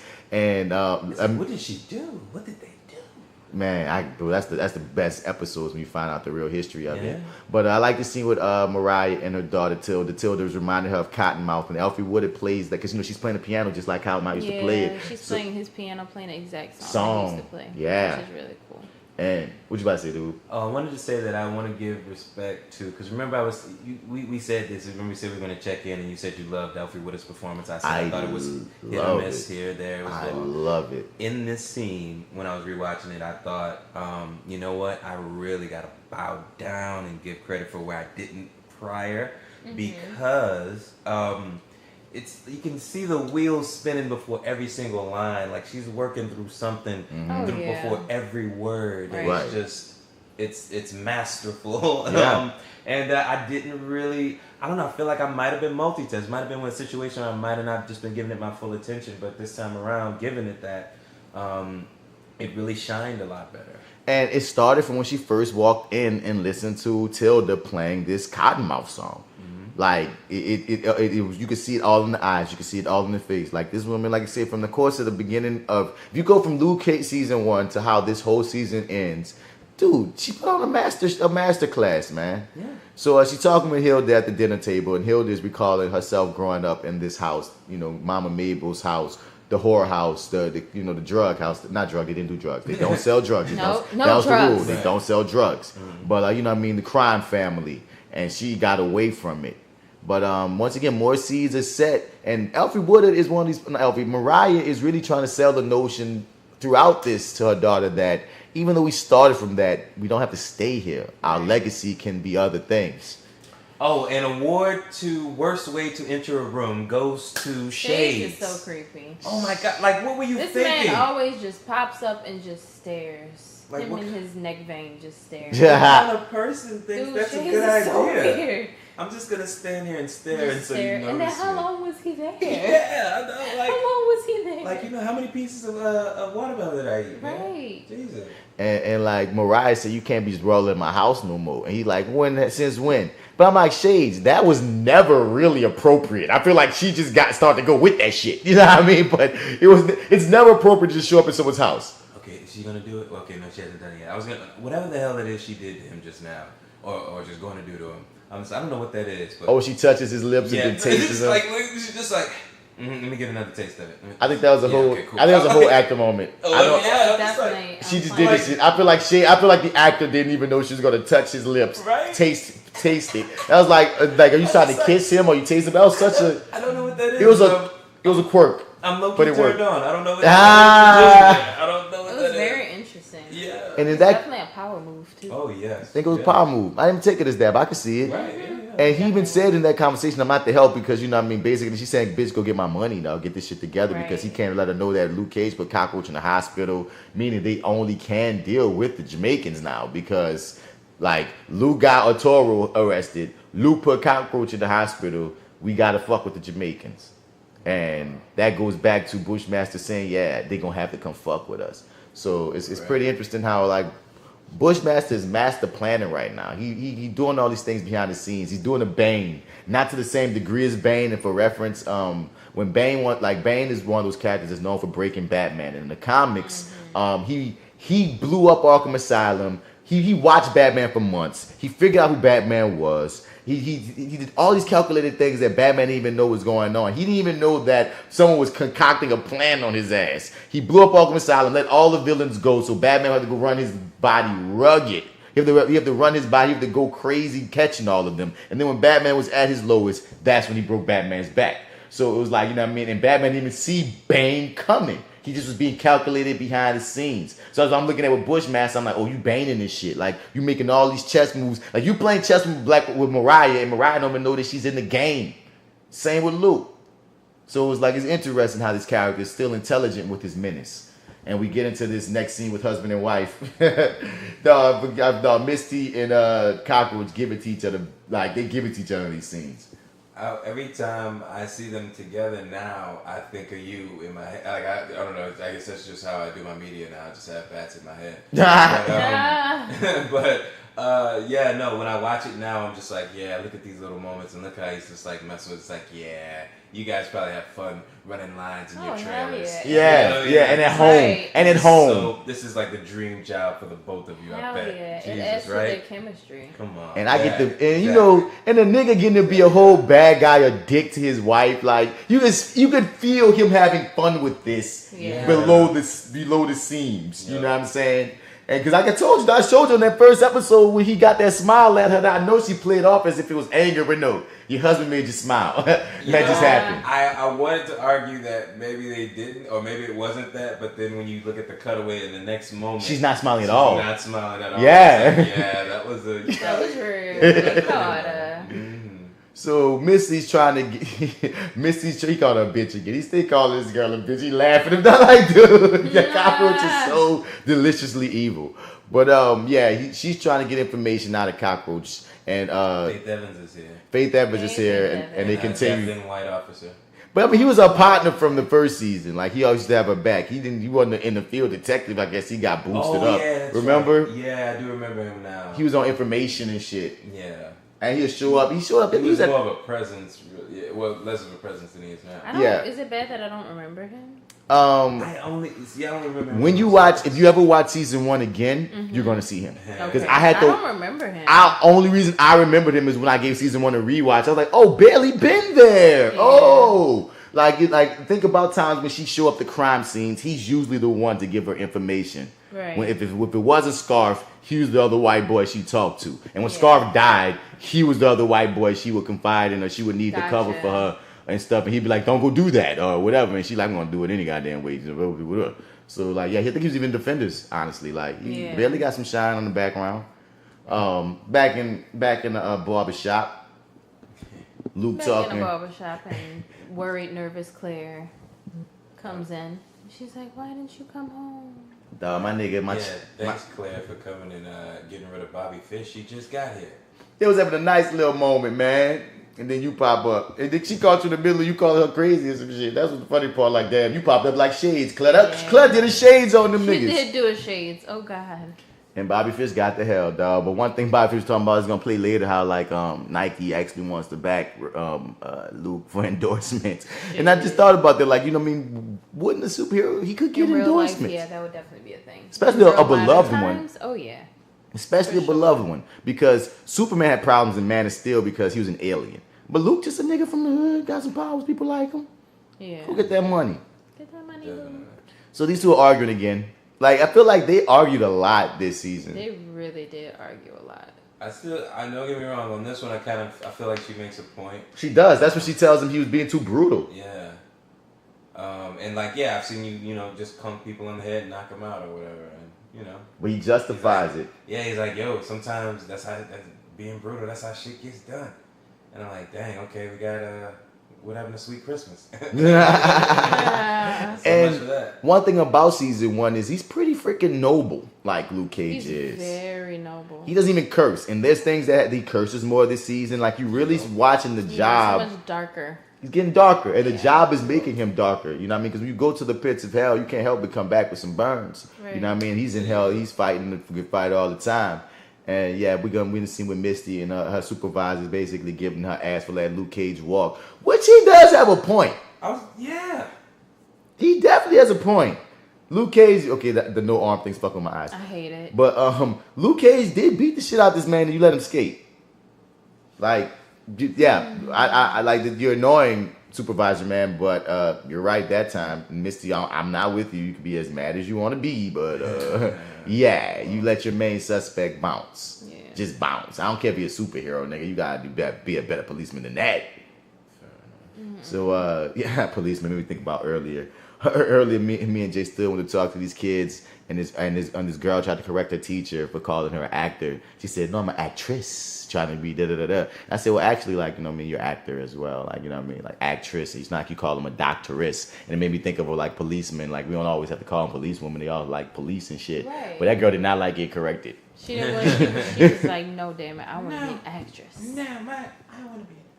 This is one of my favorite scenes when Luke Cage enters the Jamaican restaurant spot trying to get more information on Bushmaster. Yep. And these old men do not give a fuck about who the hell he is. Nobody gives a fuck. Nobody roasted is. him. Right. Dude, in that hood, nigga, they said you faster than Usain Bolt. We don't rock with you. Right. Yeah, everybody's sort of like really, really holding it against him. I always think that's funny that he has to keep correcting everybody, like to tell them throughout. That's like an ongoing joke about I didn't say I was faster than Usain Bolt. But I love the fact that these old men, like, because the funny part is, like, he approaches them like, you know what I mean, I don't mean to disturb you. Then why disturb us? And like, he's like, man, he's like, do you not know who I am? And they're like, yeah, we know you are. You're Luke Cage. Yeah. Whatever, nigga. And I feel like I love that not everyone's going to have reverence for your black ass. And you was expecting it, but nah, son. It's like old heads. Like, it's like if you talk to your grandpa still feel like he'll whoop your ass right now to this day. Like, these old heads is looking at you as a little child, laughing at you, coming disturbing us, and we ain't about to tell you nothing. Even watching it on mute, like, these niggas, like, they're so animated. It's like, I love that, like what Roxy was saying in the last episode about how they really put the Jamaican culture, of the New York version of Jamaican culture, infuse it into this season, because that's a side that you hear about if you hear about New York, but they don't often show. Yeah. You dig? And I understand some islanders got mad. They felt like the accents wasn't as authentic as they could be. Look here. Right. We still got to understand what the hell these people saying, yeah. Right. They can't be as intense as some of those accents are, because, Lord, you can't understand that patois. You can't understand anything sometimes if you don't speak it. But I said, she over here whispering. I don't I'm understand sorry. what you're saying. You can't understand what they're saying sometimes. Yeah, there we go. She boy Jay still started sweet talking y'all, man. Like, I'm sorry. I'm sorry, y'all. Forgive me. So right now, the Netflix is for whatever reason pausing up on us. But basically, yeah, they make joke about my man in the brown hat here that's sort of facing us. They make joke about his daughter, and like, nobody wants your daughter because he ugly as shit. But he's doing all this talk about he's going by the old name of this crew. They used to be the Stylers, but whatever their name was before. And there's like one of these people who hears them in the restaurant, saying the name of the gang, and apparently he's a part of the gang. The Yardies, yeah, they used to be called the Yardies. And hearing that alerts this guy is, you know, chilling in there. And I'm like, dude, why you thought you was gonna go in this man's hood and ask his people questions about him and Luke think just don't give a fuck this season. you like you understand you Luke Cage, dog, but you just came into the wrong hood, dog. It's like coming it's like going from uptown to downtown and you asked about a downtown hero and think downtown gonna ride with you. Get out of here, nigga. But Luke noticed the dude go run out, and you know Luke starts stalking this man and following this man because you know that's what Luke is doing this season. I forgot that you think this is Bushmaster's TV show right now. It is. You're anti-Luke. So here's your man. Shades came to see your man. Shades came to see my man Zaddy. And he swagged I out. love this scene. He's sitting in this big ass warehouse with this old bomb ass antique furniture. Yeah, man, it's pretty cool. Swagged out in this fucking like what is this a salmon ass fucking suit. Mm-hmm. Hear me? And it's just they know once again black people they know how to capture him. He let Shades some of this try to get this money to holler at Nigel who we saw Bushmaster murder, and Bushmaster tossed him the money, and it's so ironic because like Shades you staring your next enemy dead in the face, Lord. And you don't even realize it. No, at all. And I would have felt like it was a threat when the nigga head was up in there. Right, Yeah. exactly. That would have been a problem. I feel like Shades was kind of always feeling a little suspect about this cat, but then again, Shades never really wanted to sell the gun business anyway. He just want the money at this point because that's what they decide to do. Yeah. But if a nigga if I'm doing business with you and you put a nigga head in the bag in me, I'm feeling like that's an omen. You trying to like passive aggressively throw my way. I don't feel like that was a good thing. It's like what did he? Okay, yeah, like this definitely feels like a threat. I don't know how to take this head here, man. You could have just gave me the money, you know. And it made me realize something in the hindsight, son. Like how they often have this conversation, and you're gonna get more into that as you get further in the season, Jess. Mm-hmm. But about anti-heroes and how like some people trying to argue for Killmonger being an anti-hero, and I'm like Killmonger can't be an anti-hero because that nigga's about murdering everybody. But it made me think of something. Did Bushmaster kill anyone innocent? Like, can you speak from as we speak from the hindsight of seeing the whole season? No, I don't recall him killing. So far. Innocent. I want to say define innocent. I mean someone with no blood on their hands, right? No dirt, no one not in the game. No, I don't think he did. No, everybody killed was within the game. Mm-hmm. Yep. You know what I'm saying? And that was like you could have an argument, especially when you find out more of his backstory. We're gonna get to this like episode 7 or 8. You can make an argument that even in his evil, even through his shit, he's an anti-hero to a degree. So far, he has a justice. He has a righteous cause. He's not really trying to harm innocents. And even though he's about that murder, you can make that argument. I think you could even make an argument that he is a hero. I don't want to go that far until she gets that far. Okay, I would agree with that. But she's his hero. She's definitely a hero. Her hero anyway. So many. Her hero anyway. So many regardless. He's I can't. Our Savior, and our Lord, and our God. Have you heard about Lord Bushmaster today? Have you heard the good word of Lord Bushmaster? You have a moment. Yeah. So we spoke over Luke Cage still stalking this nigga. And that's leading him to Bushmaster, hopefully. And now we with Mariah trying to sweet talk all these patrons. And once again, bro, like she is the Lex Luthor, the Kingpin. About to say that. Yeah, she definitely. It's always interesting seeing Mariah mix and mingle because I feel like her true purpose and what she really wants to do, like you can see that. That even though she comes from she comes from a family of crime, that she really finds her joy in her purpose in serving the community, but at the same time, she's still a bad motherfucker. Yeah. At heart. Yeah. Like, she can't escape it no matter what. It's ingrained within her, but it's interesting to sort of see that internal conflict that she has. All of these villains, quote unquote, have redeeming qualities, just as Roxy said. And even Mariah, man, like she has this shame about, like she has this pride in her family, but she has this shame in her family. Hell, every time she looks at that picture of Mama Mabel, is like she has the picture up to prove that she's better than her, to remind her of that she is competition. I'm not you. You're Miss Competition. And I think she truly feels like all of her wrongs can be undone and all of the blood on her hands was worth it if she can make the family name worth something and actually affect the community. And that's an interesting and trippy ass motivation for a villain. Yeah, it is. Yeah, no, But it's interesting because throughout her pursuit to not be like her, she's becoming exactly like her, which is really funny. Like fucking like 2.0. Right. Like maybe your mom was hustling guns and hoes, but just because you got a righteous cause don't mean the fact that you about that murder. You about doing the exact same thing. Yeah, right? man. Yeah, that's deep. And she's still putting together her plans. I think somebody's missing. I forget if that's that guy come yet. But here we come with the true Iron Fist, Colleen Wing. Colleen and Misty. So Colleen is basically in the gym teaching Misty how to fight and training her. Nah, we can't say teach her how to fight. Okay. Misty already know how to fight.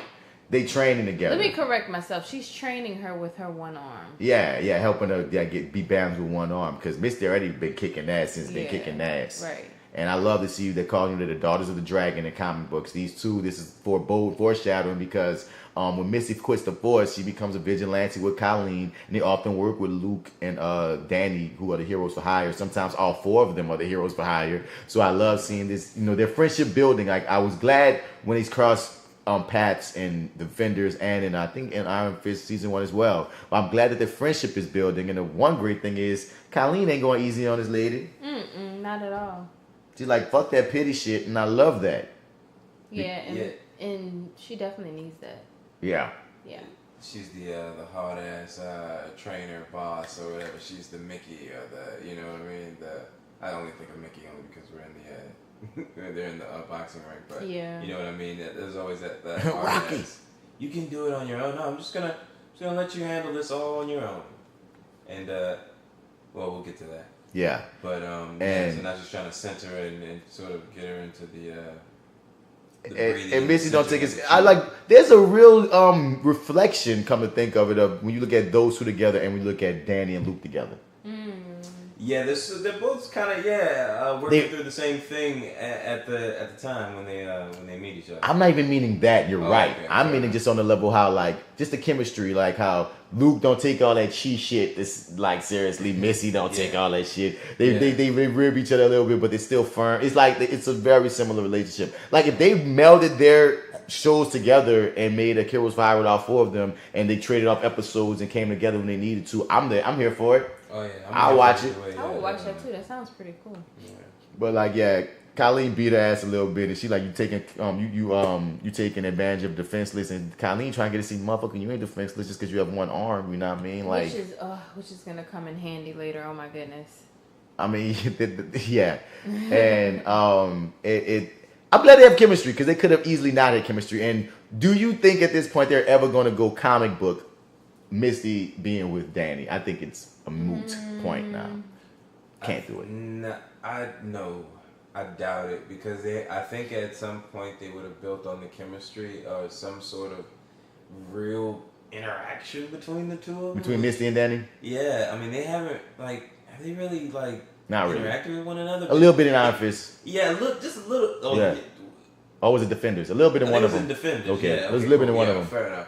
So, they just no. I don't think that'll work. I just feel like the moment that you made Colleen and Danny a thing, there's no way that you can make Misty and Colleen friends and then come back around and make Misty and Colleen be able to work together. Because the thing is, the Daughters of the Dragon lasted a while, and we are going to get that. I don't want a man being in the middle of any type of friction. I don't want any kind of friction. I want them to just be friends, and that's just it. I just feel like they've laid so much foundation between Danny and Colleen that there's no. I just don't see a separation of them in the ever. And I don't even want to see Simone Misty with Finn Jones. It seemed like it'd be weird. To be honest with you, combining anything from that show to this show would only enhance it. Yeah. You know what I'm saying? Every step so far has just been, it's been the result of that, right? Yeah. So, in my opinion, at least, you agree. Yeah, I say Luke Cage made Danny better, but it's just like Simone Missick. It just wouldn't match. It just wouldn't work. I just feel like in this world, it's just not going to happen. I mean, if you want to give it a shot, I'm down. I just don't see it. But I do see Luke and Jessica getting back together. Oh, no. When they get in the same room, I'm like, oh, man. Oh, I think they might fuck. They are definitely going to keep the Luke and Jessica because they kept that open enough. It didn't messy it up. Like, It's messy putting Kylie and Danny together. It's messy. Nah, don't even that. It won't. There's no way to adequately get out of that corner if you try to make Danny and Missy have anything. If anything, I think they should make a joke on that shit. Like maybe she shouldn't even be. Well, no, Danny is gonna give her an arm. I think in this episode, so she can't be beefing with him. I think it'd be funny if they did like a little tongue-in-cheek thing to it. It's like, you know what? In some world, you and I would be together. Some stupid shit. That's what I meant to say. Like something like Danny laugh it off, and that's all. That's all they should give us. Yeah, and I'll take that. I'll take that. That's enough. So we would. Claire went to go visit Luke's dad, and this was a really good scene. These are really two good actors, great actors. Do you having a scene together? And what? Oh, I'm sorry. What? I'm sorry, I didn't get this far around, so I'm just kind of going from memory. But I don't remember him exactly recognizing who she was. Like, but at some point he sort of says something. Oh no, does he realize it later on in the season? Is that what it is? I think that's what it is because when I first watched this scene, and ladies and gentlemen that's listening, Jay still had to step out. So if you just hear us two talking, no, we're not talking. She's not here, so we're not just being dicks right now. Yeah, we're talking over. hey, you keep it down. So what I'm about to say, throughout this scene, it was interestingly woven how like Claire is trying to get to know Luke's dad to see who he is objectively from her eyes, and she's seeing a whole different. We're even as an audience are seeing another side of Luke's dad within this conversation, and she asked him advice that she's having issues with Luke, and she asked his dad advice about him, but using another name, Luther or something or whatnot. But she slips one time and says Luke, and for a split second, I thought that he caught it, but he didn't, because later in the season we find out he didn't. He just played that scene in a really deft way that just made you as an audience member wonder, and it was really good how Reggie Cathy did that. Oh yeah, and he gave us an amazing advice. I love that advice he gave. It was like about even in his sermon, he was talking about the wolves and stuff. It's like whoever's writing for that character and how he's delivering, executing, they're in sync. They're in sync. You think that's what it is, or does that man just have a natural way of delivering dialogue? I stand by majority of the time. If someone asks me either or, it's probably both. It's probably both. Fair enough. It's probably both. I'll give you that. Oh yeah, and then so we get this basic like sort of standoff or showdown. First meeting of them, and it's just sort of like, okay, this isn't how I thought this was gonna go, but you know what? I'll take it. All right, fair enough. Honestly, the fight at some point. Because but this is cool because it diverts my expectation. Because the trailer made it seem like the very first time Bushmaster and Luke was gonna meet is when Bushmaster roll up on that nigga and sneak. And knocks him the fuck out. You feel me? Yeah. And so, you're right. I was kind of caught off guard when I first saw them. That's how they met. They met. Yeah. Luke followed the dude into the lair, and Bushmaster's like basically like, you know what I mean, we could work together. The enemy of my enemy is my friend. Nigga, why we gotta beef? I'm going after Mariah. You going after Mariah. Yeah. So what? That I'm cutting niggas' heads off. It's cool. I ain't cutting your head off. Nobody. You like this? These don't you worry about these people. Don't you worry about this blood. Yeah. You feel me? But then we find out through when Bushmaster sends his goons at Luke, and Luke tells Bushmaster, "Stay out of my yard." I want to get this said because I love how Bushmaster later flips it on him. So yeah, he tells the leader of the yard is to stay out of his yard.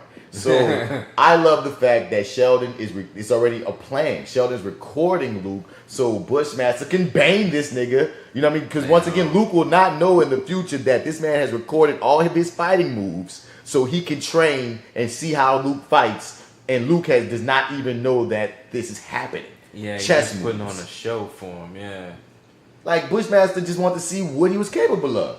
Right. He ain't even attempting to fight. He probably still got some of that nightshade still in his veins right now. Just sitting chilling. Be like, nah, I'm about to peep this motherfucker. What he working with? Let me send everything at him. He sending niggas with swords and machetes. The nigga threw a grenade, guns.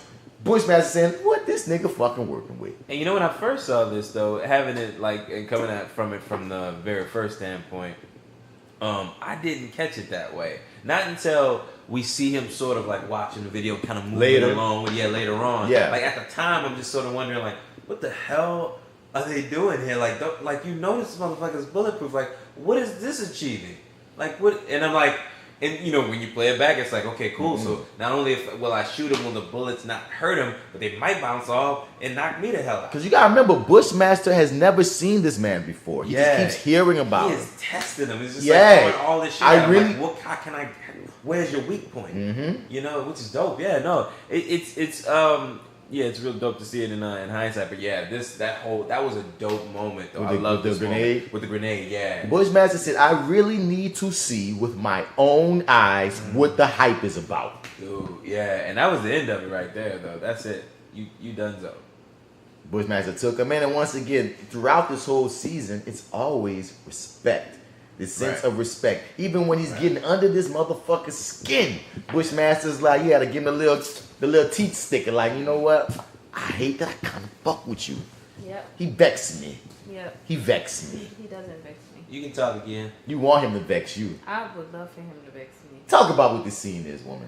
So this is Mariah talking about the Shirley Chisholm complex that I believe, what is this place? It's a thing. Is it like a hospital mixed with it's a medical facility. But mixed with a whole bunch of shit. Yeah, like it's this a for lot the of community. stuff. And I don't think I realized how many other things were in this initiative she was trying to do. I thought it was just a medical facility the first time I viewed it. But yeah, she's doing this big, party and dedication, and like I said, it shows that conflict because she really does care about her community. And it's just such a funny contrast to when she's pushing niggas out of windows and shit. How do you feel about her character, like, generally speaking, from where you are? I love her. I love her so much. She's character, I wouldn't even call her a villain. I was about to say villain goals, but she's not even a villain. I'm not sure what to call Mariah, but I love the complexities of her character and how she has, like I said earlier, all these internal conflicts that sort of... Pause. As soon as she said, I wouldn't call her a villain, everybody listening that knows where this is going clenched up. Just saying. Keep going. More context. With where I am in this series, from my perspective... I can't wait to get further. I would not call her a villain. Yeah. I mean, you might never call her a villain. No, this is what I'm going to tell you. You may never call her a villain, but... She gon' keep watching. See, you about to make me binge watch the rest of this. Dude, you got to, son. I'm like, is Pablo Escobar a villain? Like, what the fuck? Oh, no. I'm saying the level of, some people just always roots for the bad guy, and they will find a way to just, like Killmonger, will find a way to justify the bad guy, even if he fucking kicked his own mom in the pussy. You know what I'm saying? So, Killmonger choked the old woman up, tried to kill... I'm tying my hands right now. I'm sorry. I'm like, because I have just one moment. I'm like, okay, so tell me after I this. can't wait. I know what you're talking about. This. They still got some benching to do. Yeah, come on, so, dude. Okay. Mariah lays out this amazing speech to get the people behind her.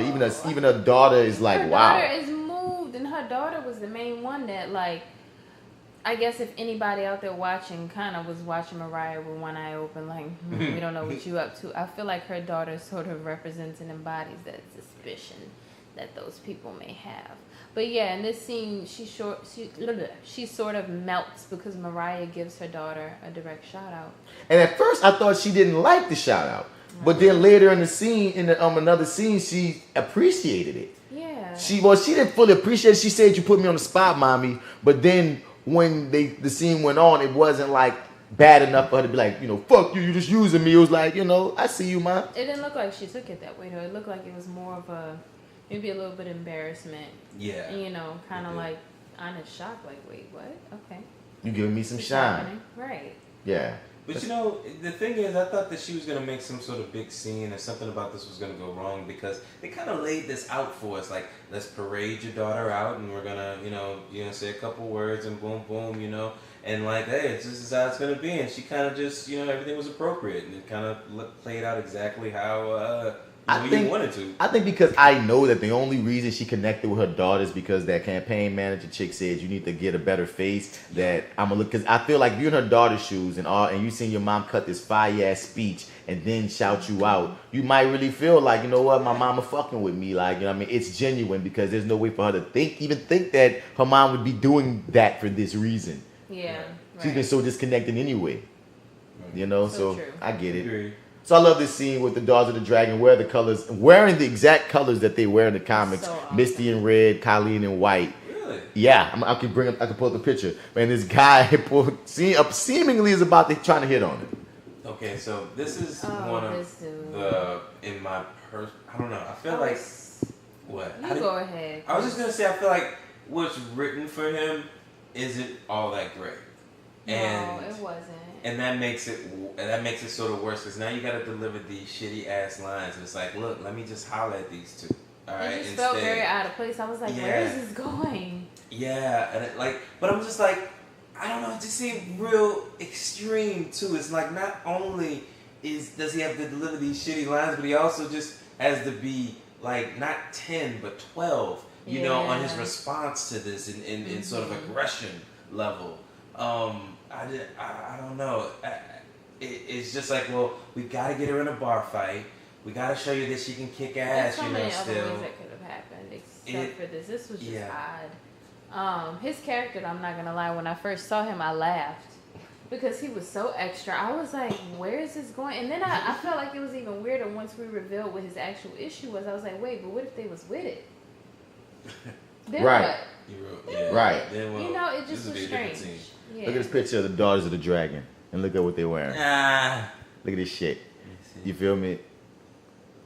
Oh, okay. Fair They snuck it in there. And I just want to say, before we get into this bar fight, which was amazing, and I love the specific thing of nigga knocked out Misty, and she looked back to see if Colleen was going to help. But Colleen said, you should drink her beer like, bitch, you got this on your own. And I love that moment. I like the moment where she actually swings that arm, like her arm that's not there. And it's like nothing happens. It's time for you to adjust. She is drove, like you have to adjust. You got to adapt. Right. And I also love when Colleen jumps in because Colleen is like, and she, like I said, she fights better than Danny to me. But anyway, Colleen jumps in.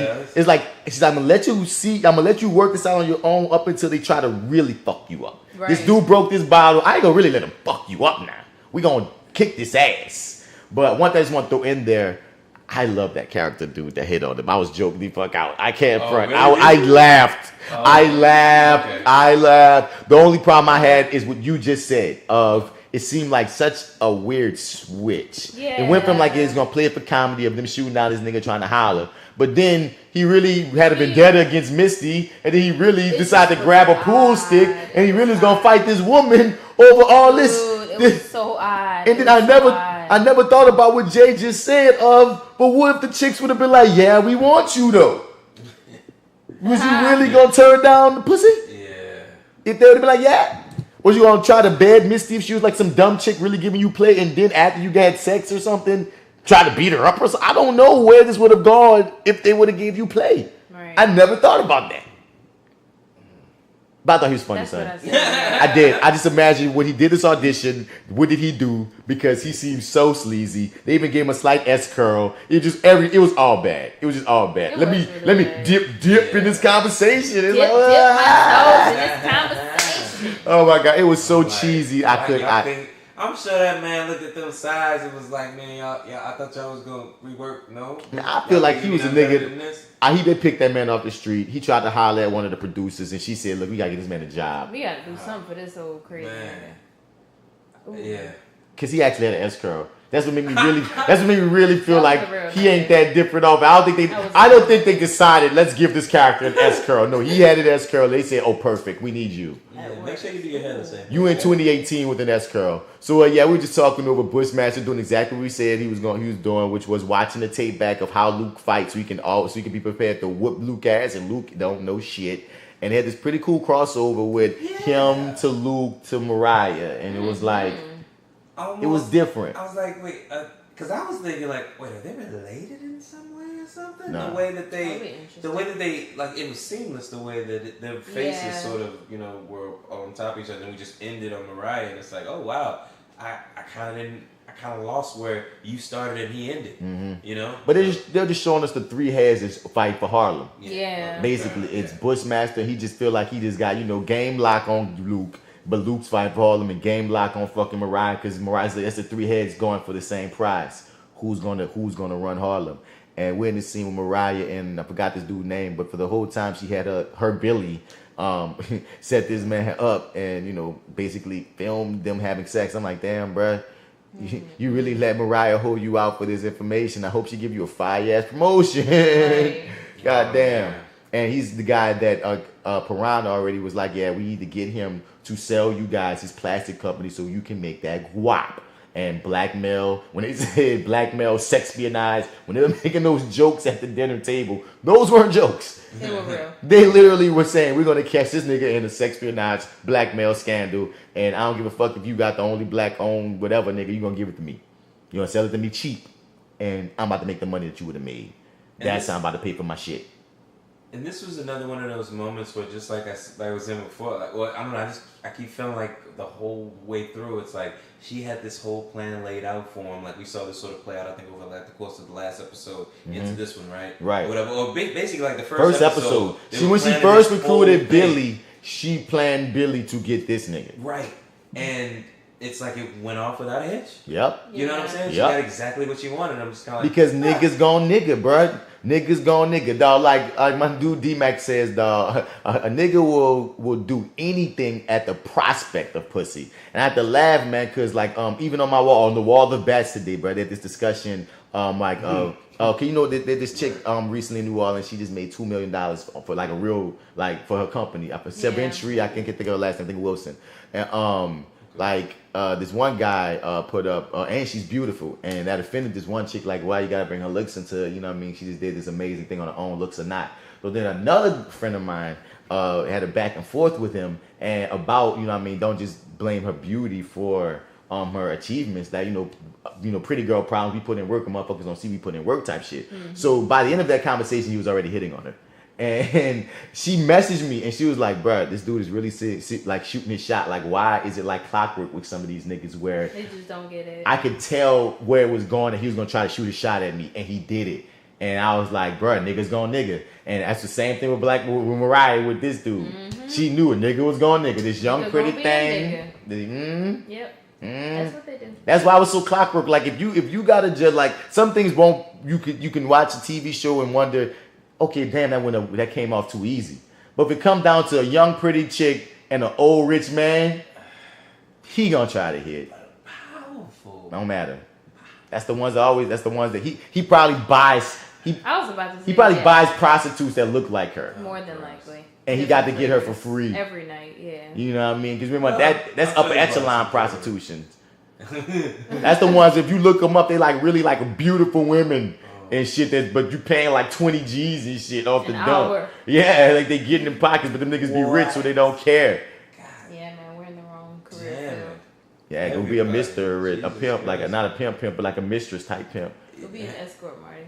Yeah. Listen, yeah, man. No, I got some years left in me. Hey, man. There we go. There you go, son. So, here comes Shade's ass again. Shades comes, well, Tilda come in to talk to her moms, and she saw your boy leave all mad in the scandal. And they have a mommy moment, and like you said, and Shades and her have a little stare down. And the whole time you feel like, is Shades gonna kill this woman? I know, and I wasn't expecting it. I felt like Shades actually loves Mariah. Like, we're starting to see that, so I really thought maybe, you know, the daughter comes along, like, okay, they go, you know, I did not expect for this nigga to be like staring her up and down. They're having these intense ass stares. He think they still in jail, and that's motherfucker coming for his shit. But you know how Shades loves Mariah. He removed the head from the bag before he brought it up there. Probably. Yeah. I mean, she's just grabbing all that money. Pause. Look at the 2 crowns above him. Look at the 2 crowns above him from the Basquiat. That's a dope shot. Oh, that's a dope shot. They always use the crowns from those paintings to, you know, signify the kings, and when the king is running the shit. That was a fire fucking dope shot to use the male and the female crowns. That's fire. So in this episode, we found out that the little birdie. Is Sheldon's cousin Billy. I'm like, damn, Sheldon. Yo, you pimped, you hold out your cousin and Mariah to hold out. But she's getting information that he need about the company. And Shay's got the money brought to Mariah. And Tilda seen all this money and also wondering what's going on with my mama for real. Right. And why she fucking this young ass Puerto Rican nigga. What is really happening here? I love even the actor that's playing Sheldon has this menace about him, even on his own. Without Bushmaster, you still feel it. Like they say, when the chick tell him it's piranha, he like, ooh, I love me some fish. So many ways to cook it. Oh my god, Don't yeah, he's just creepy. feed, He's like- just straight up creepy. Like even the second, oh, now we're in this scene. Oh, this the scene. Oh god, Oh, but this the ain't shit nigga moment scene for Luke. What's fucked up is when I was watching this scene, I was just like, man, I was like, I know they're not gonna be together forever. But I was like, I wonder how much longer this is gonna last. Well, I said those exact words. one thing I just Right when it started.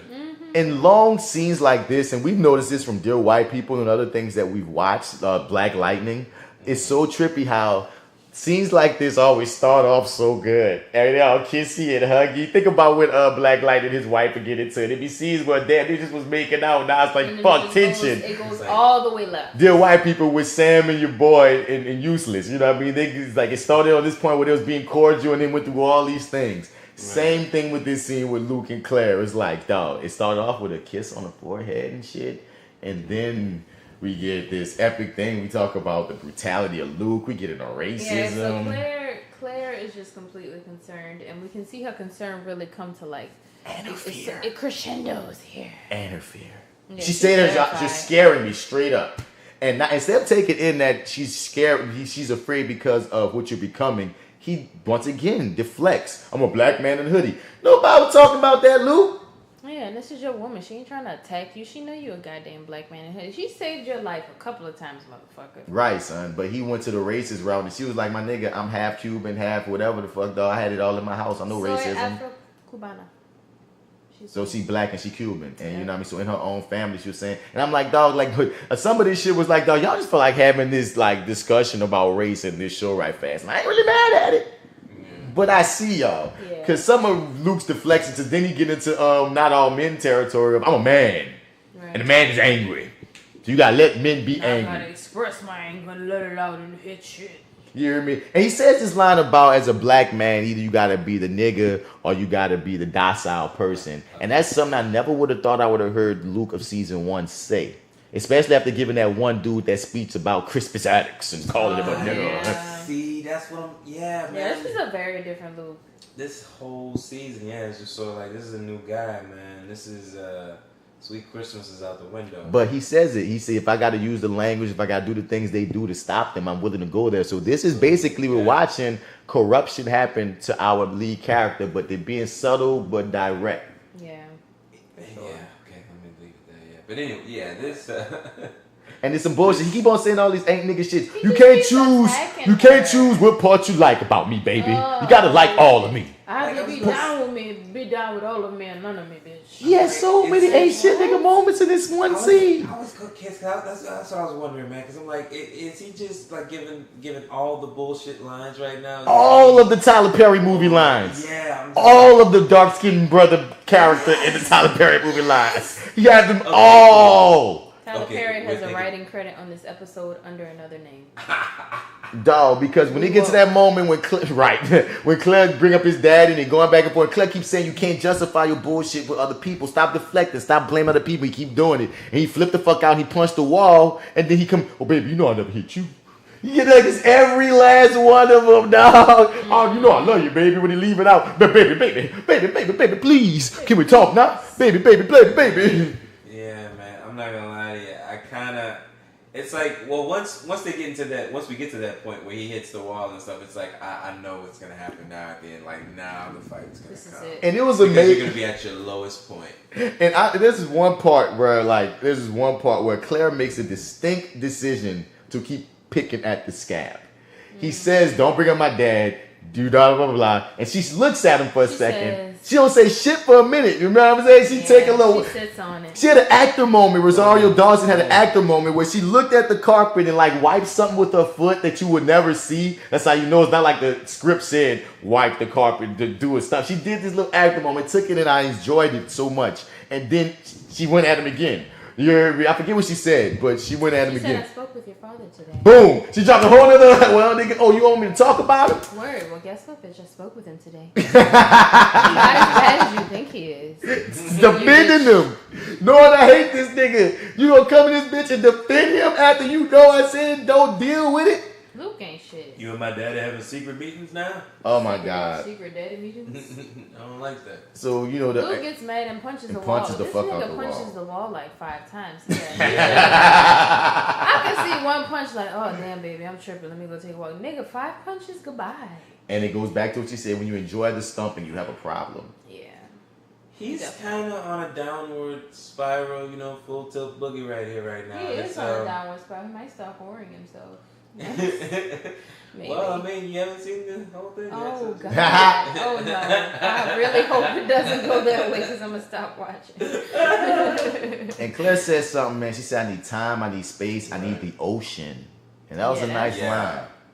You feel me? That was deep. Because she explained to him, I grew up in a domestic abuse household. That's my mom and and their dad fighting and arguing. She what you about to say? I didn't cut you I was off. just about to say that definitely was a trigger for her. Definite. Like an intense trigger.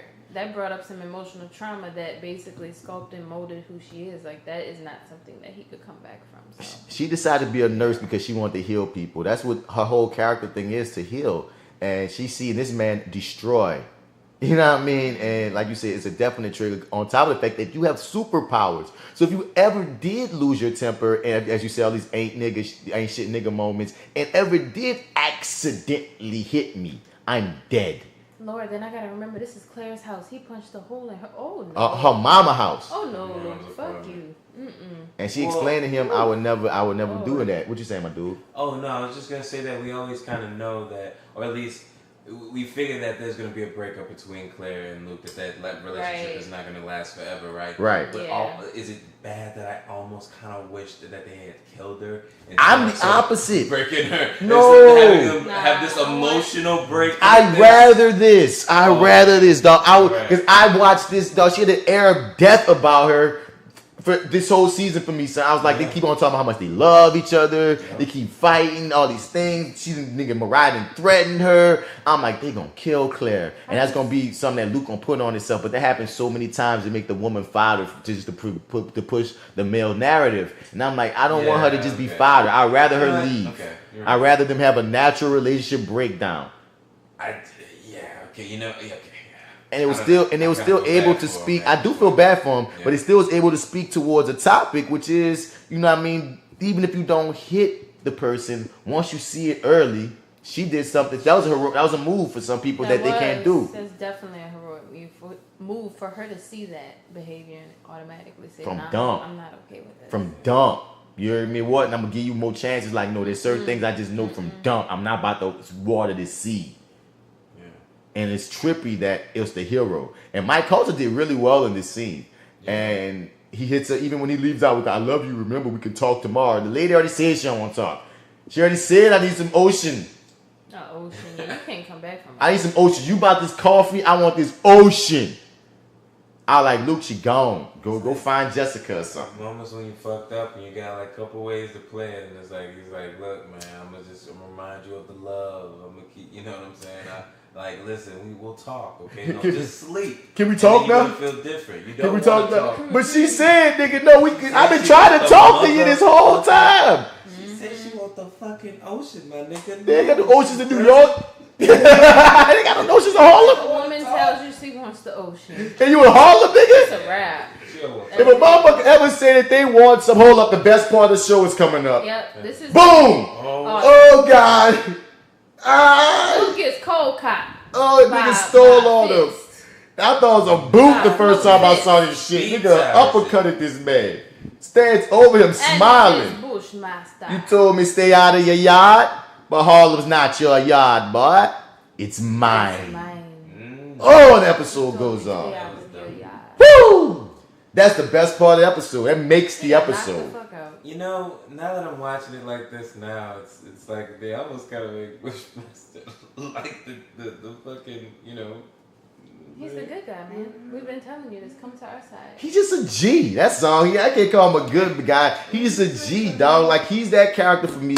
Like, you watch Dragon Ball Z, he's the Vegeta. or something, or the pickle or whoever like that. Eventually, like, you know, he got these redeeming qualities in him, so you want to root for him even though he's doing bad things. Or even Wolverine, the original way, where it's like, damn, you ain't really doing things all, you know what I mean? Like, he's a person that you want to root for because he's so cool. When you have something, it's like Batman and Superman, but he's not Batman levels. But you know what I'm saying? It's like when you have a person that's so straight laced and then you put someone that's cooler, that don't give a fuck about the rules, that character's always gonna get that appeal of I'd rather chill with him.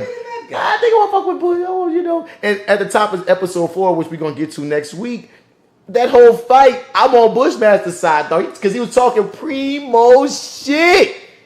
He whooping Luke ass and talking shit. And I can't even get to it because we're not there yet, dog. But I love that first showdown. Yeah. But this was fucking awesome. This was season 2, episode 3, man. Any final thoughts on this, John? But like, I just want to finish off with Claire. I thought that was a great idea to have her not put up with that shit, even though she was torn. They played that scene great. Yeah, they did. She made the right decision. She did. I mean, even though we as the audience know that, or really feel like Luke Cage the hero, they're not gonna have him beating on women. But at the same time, if you're in her shoes, you're in her position. If you look at from episode 1, she's been pleading for this man to calm the fuck down and face his demons, and he's not giving no inkling that he will change or he will even take his lick. And then you punch my wall multiple times. That was some good writing. And then like in episode 4, we see like basically the breakdown of his squad, and you know that's just, it's interesting how they kind of strip him and he leave him to figure it out. Right. Yeah. Any final thoughts on episode 3 though? I gotta watch the rest of this bitch because I feel like there's a lot of little clues in here now. Y'all got my brain working. But this episode, this was a very interesting episode for me that kind of showed the continued decline of Luke Cage in this season, which is really interesting compared to last season where we had totally different man. And then also for me, I love the ending. Best part of the show for me. That nigga got stood out knocked to me. the fuck I out. love the ending. And I also love the foreshadowing with Bushmaster coming from Mariah. And you don't, or I'm gonna backpedal to the end of him getting snuck. You don't see it coming. Yeah. It's perfectly set up. Nope. What you saying, hi Marty? This is the part in the episode when the blunts have hit the Marty man. Hi, Marty. Hi, Marty's in the building. Can we get that sound bite? I like that. There we go. Okay. I like the version of expectations with with them actually running into each other in that little moment where, you know, initially, like I was saying, when I first saw it, I didn't know what was going on there. Just like, why are you sending all these, why are you shooting them? Why are you throwing grenades at them and stuff like that? Like, I like them meeting there, but not actually having a fight there, just sort of having those words and then that standoff, and then boom, he's out the door. But then later on, we find out that whole thing was just a, you know, plan. We already talked about it. Yeah. Basically, that's I don't know. I really enjoyed that moment, especially rewatching it now and kind of seeing it from that aspect. Yeah, I really dug that. And like the bang, Luke is broken mentally. He heartbroken. He just in his zone. And then nigga, now you getting attacked. I mean, they really breaking this man down right now. And shout out to Shades for worst entry into a room ever. Shades was standing in that corner for 2 hours. he was Drax. 2 hours. He was Drax from Infinity War. Yeah. I bet you. He should just hit the chips. If you look in the background of many scenes, Shades is probably just standing there like Waldo. I wish someone would just redo that. It's a Photoshop way of just putting shades in the back of just scenes of all movies too. Just do it. Just Sage watching, Shades creeping. That would be awesome. That would be amazing. Runner up to Claire for at least she said something when she entered the room. Yeah. But I think from this point on is where the season takes off. The fight. Like everything else was just building blocks. And once Luke get his ass whooped and see in the next episode, spoiler alert, everything just seems like it's more important, if that makes sense. Or it's like the match gets lit. I think, and I don't know. You guys. I think for you, Mar, but I don't know if for you necessarily, Jay Steele. But this is sort of what I showed up for. This whole fight right here, like this was sort of the main thing of the trailer that I took away. Yeah. And like, look, I just want to keep on going until I get to this point. And cool, it happened in 4. That's not too far, and great. Right. But yeah, this is this is basically the moment I've been waiting to talk about. But that's the thing. When you get further, there's so many moments I can't wait to talk about. Yeah, and yeah. Roxy had this status. Yeah, I can't wait we gotta get her caught up because Roxy had this status that she put up today. What she said? Basically, I'm gonna say this. You know how we talked about Tilda's acting? Uh-huh. She got to a scene where Tilda has to act. She finally got to that scene. Oh. You know what I'm talking about? Yeah. And I was like, yeah, I can't wait for Jess to get to that scene because that's when you really are like, okay, they just doing black excellence right now. Yeah. All right. And I'm already rocking with Tilda. I don't know what people talking about. I think she's great.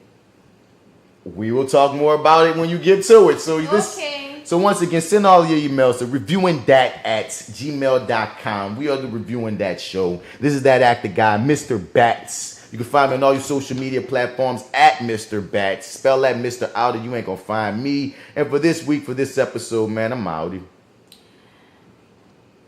Y'all are fucking with me. Stop trolling me, damn it. Please stop trolling me. You know people. Fuck. You see, you guys can just cut it off right now.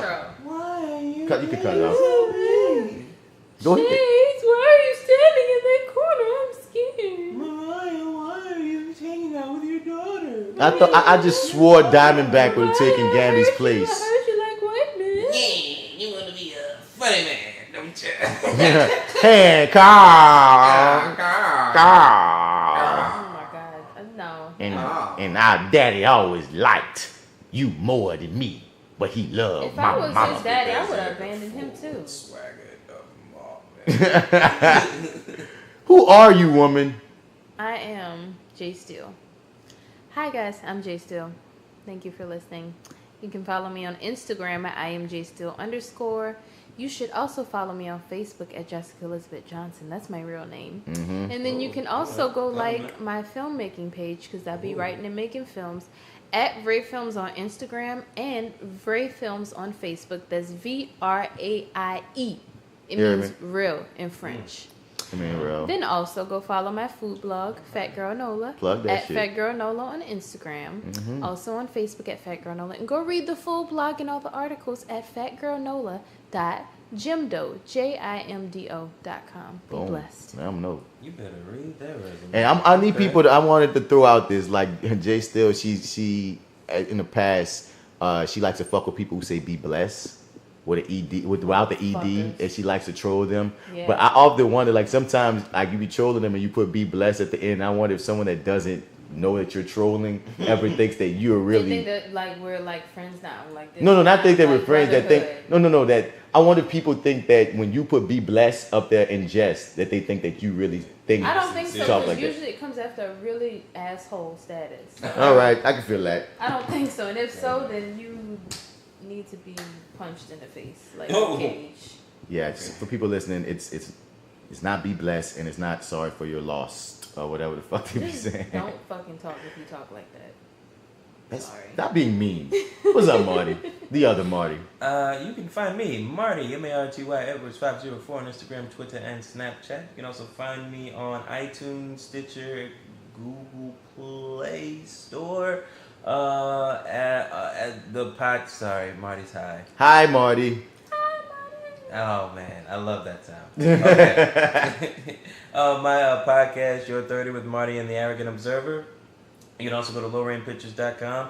If you give us a 5-star review, we will read it on the show, and you can email us at lowrainpictures@gmail.com. Yeah. Yay. Papa John sucks. All wow. fast food pizza sucks except Lay's.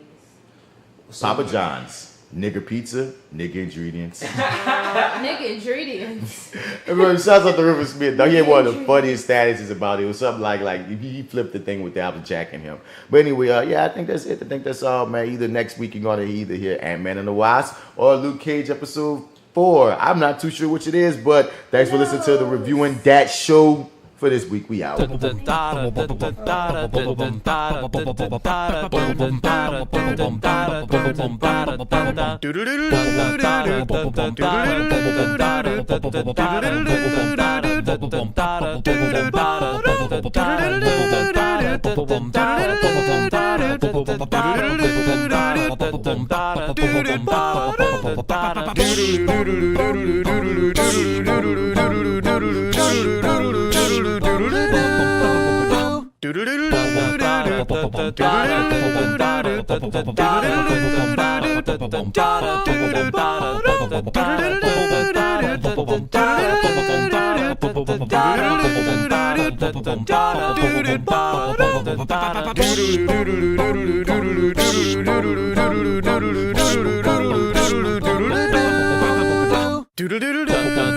Do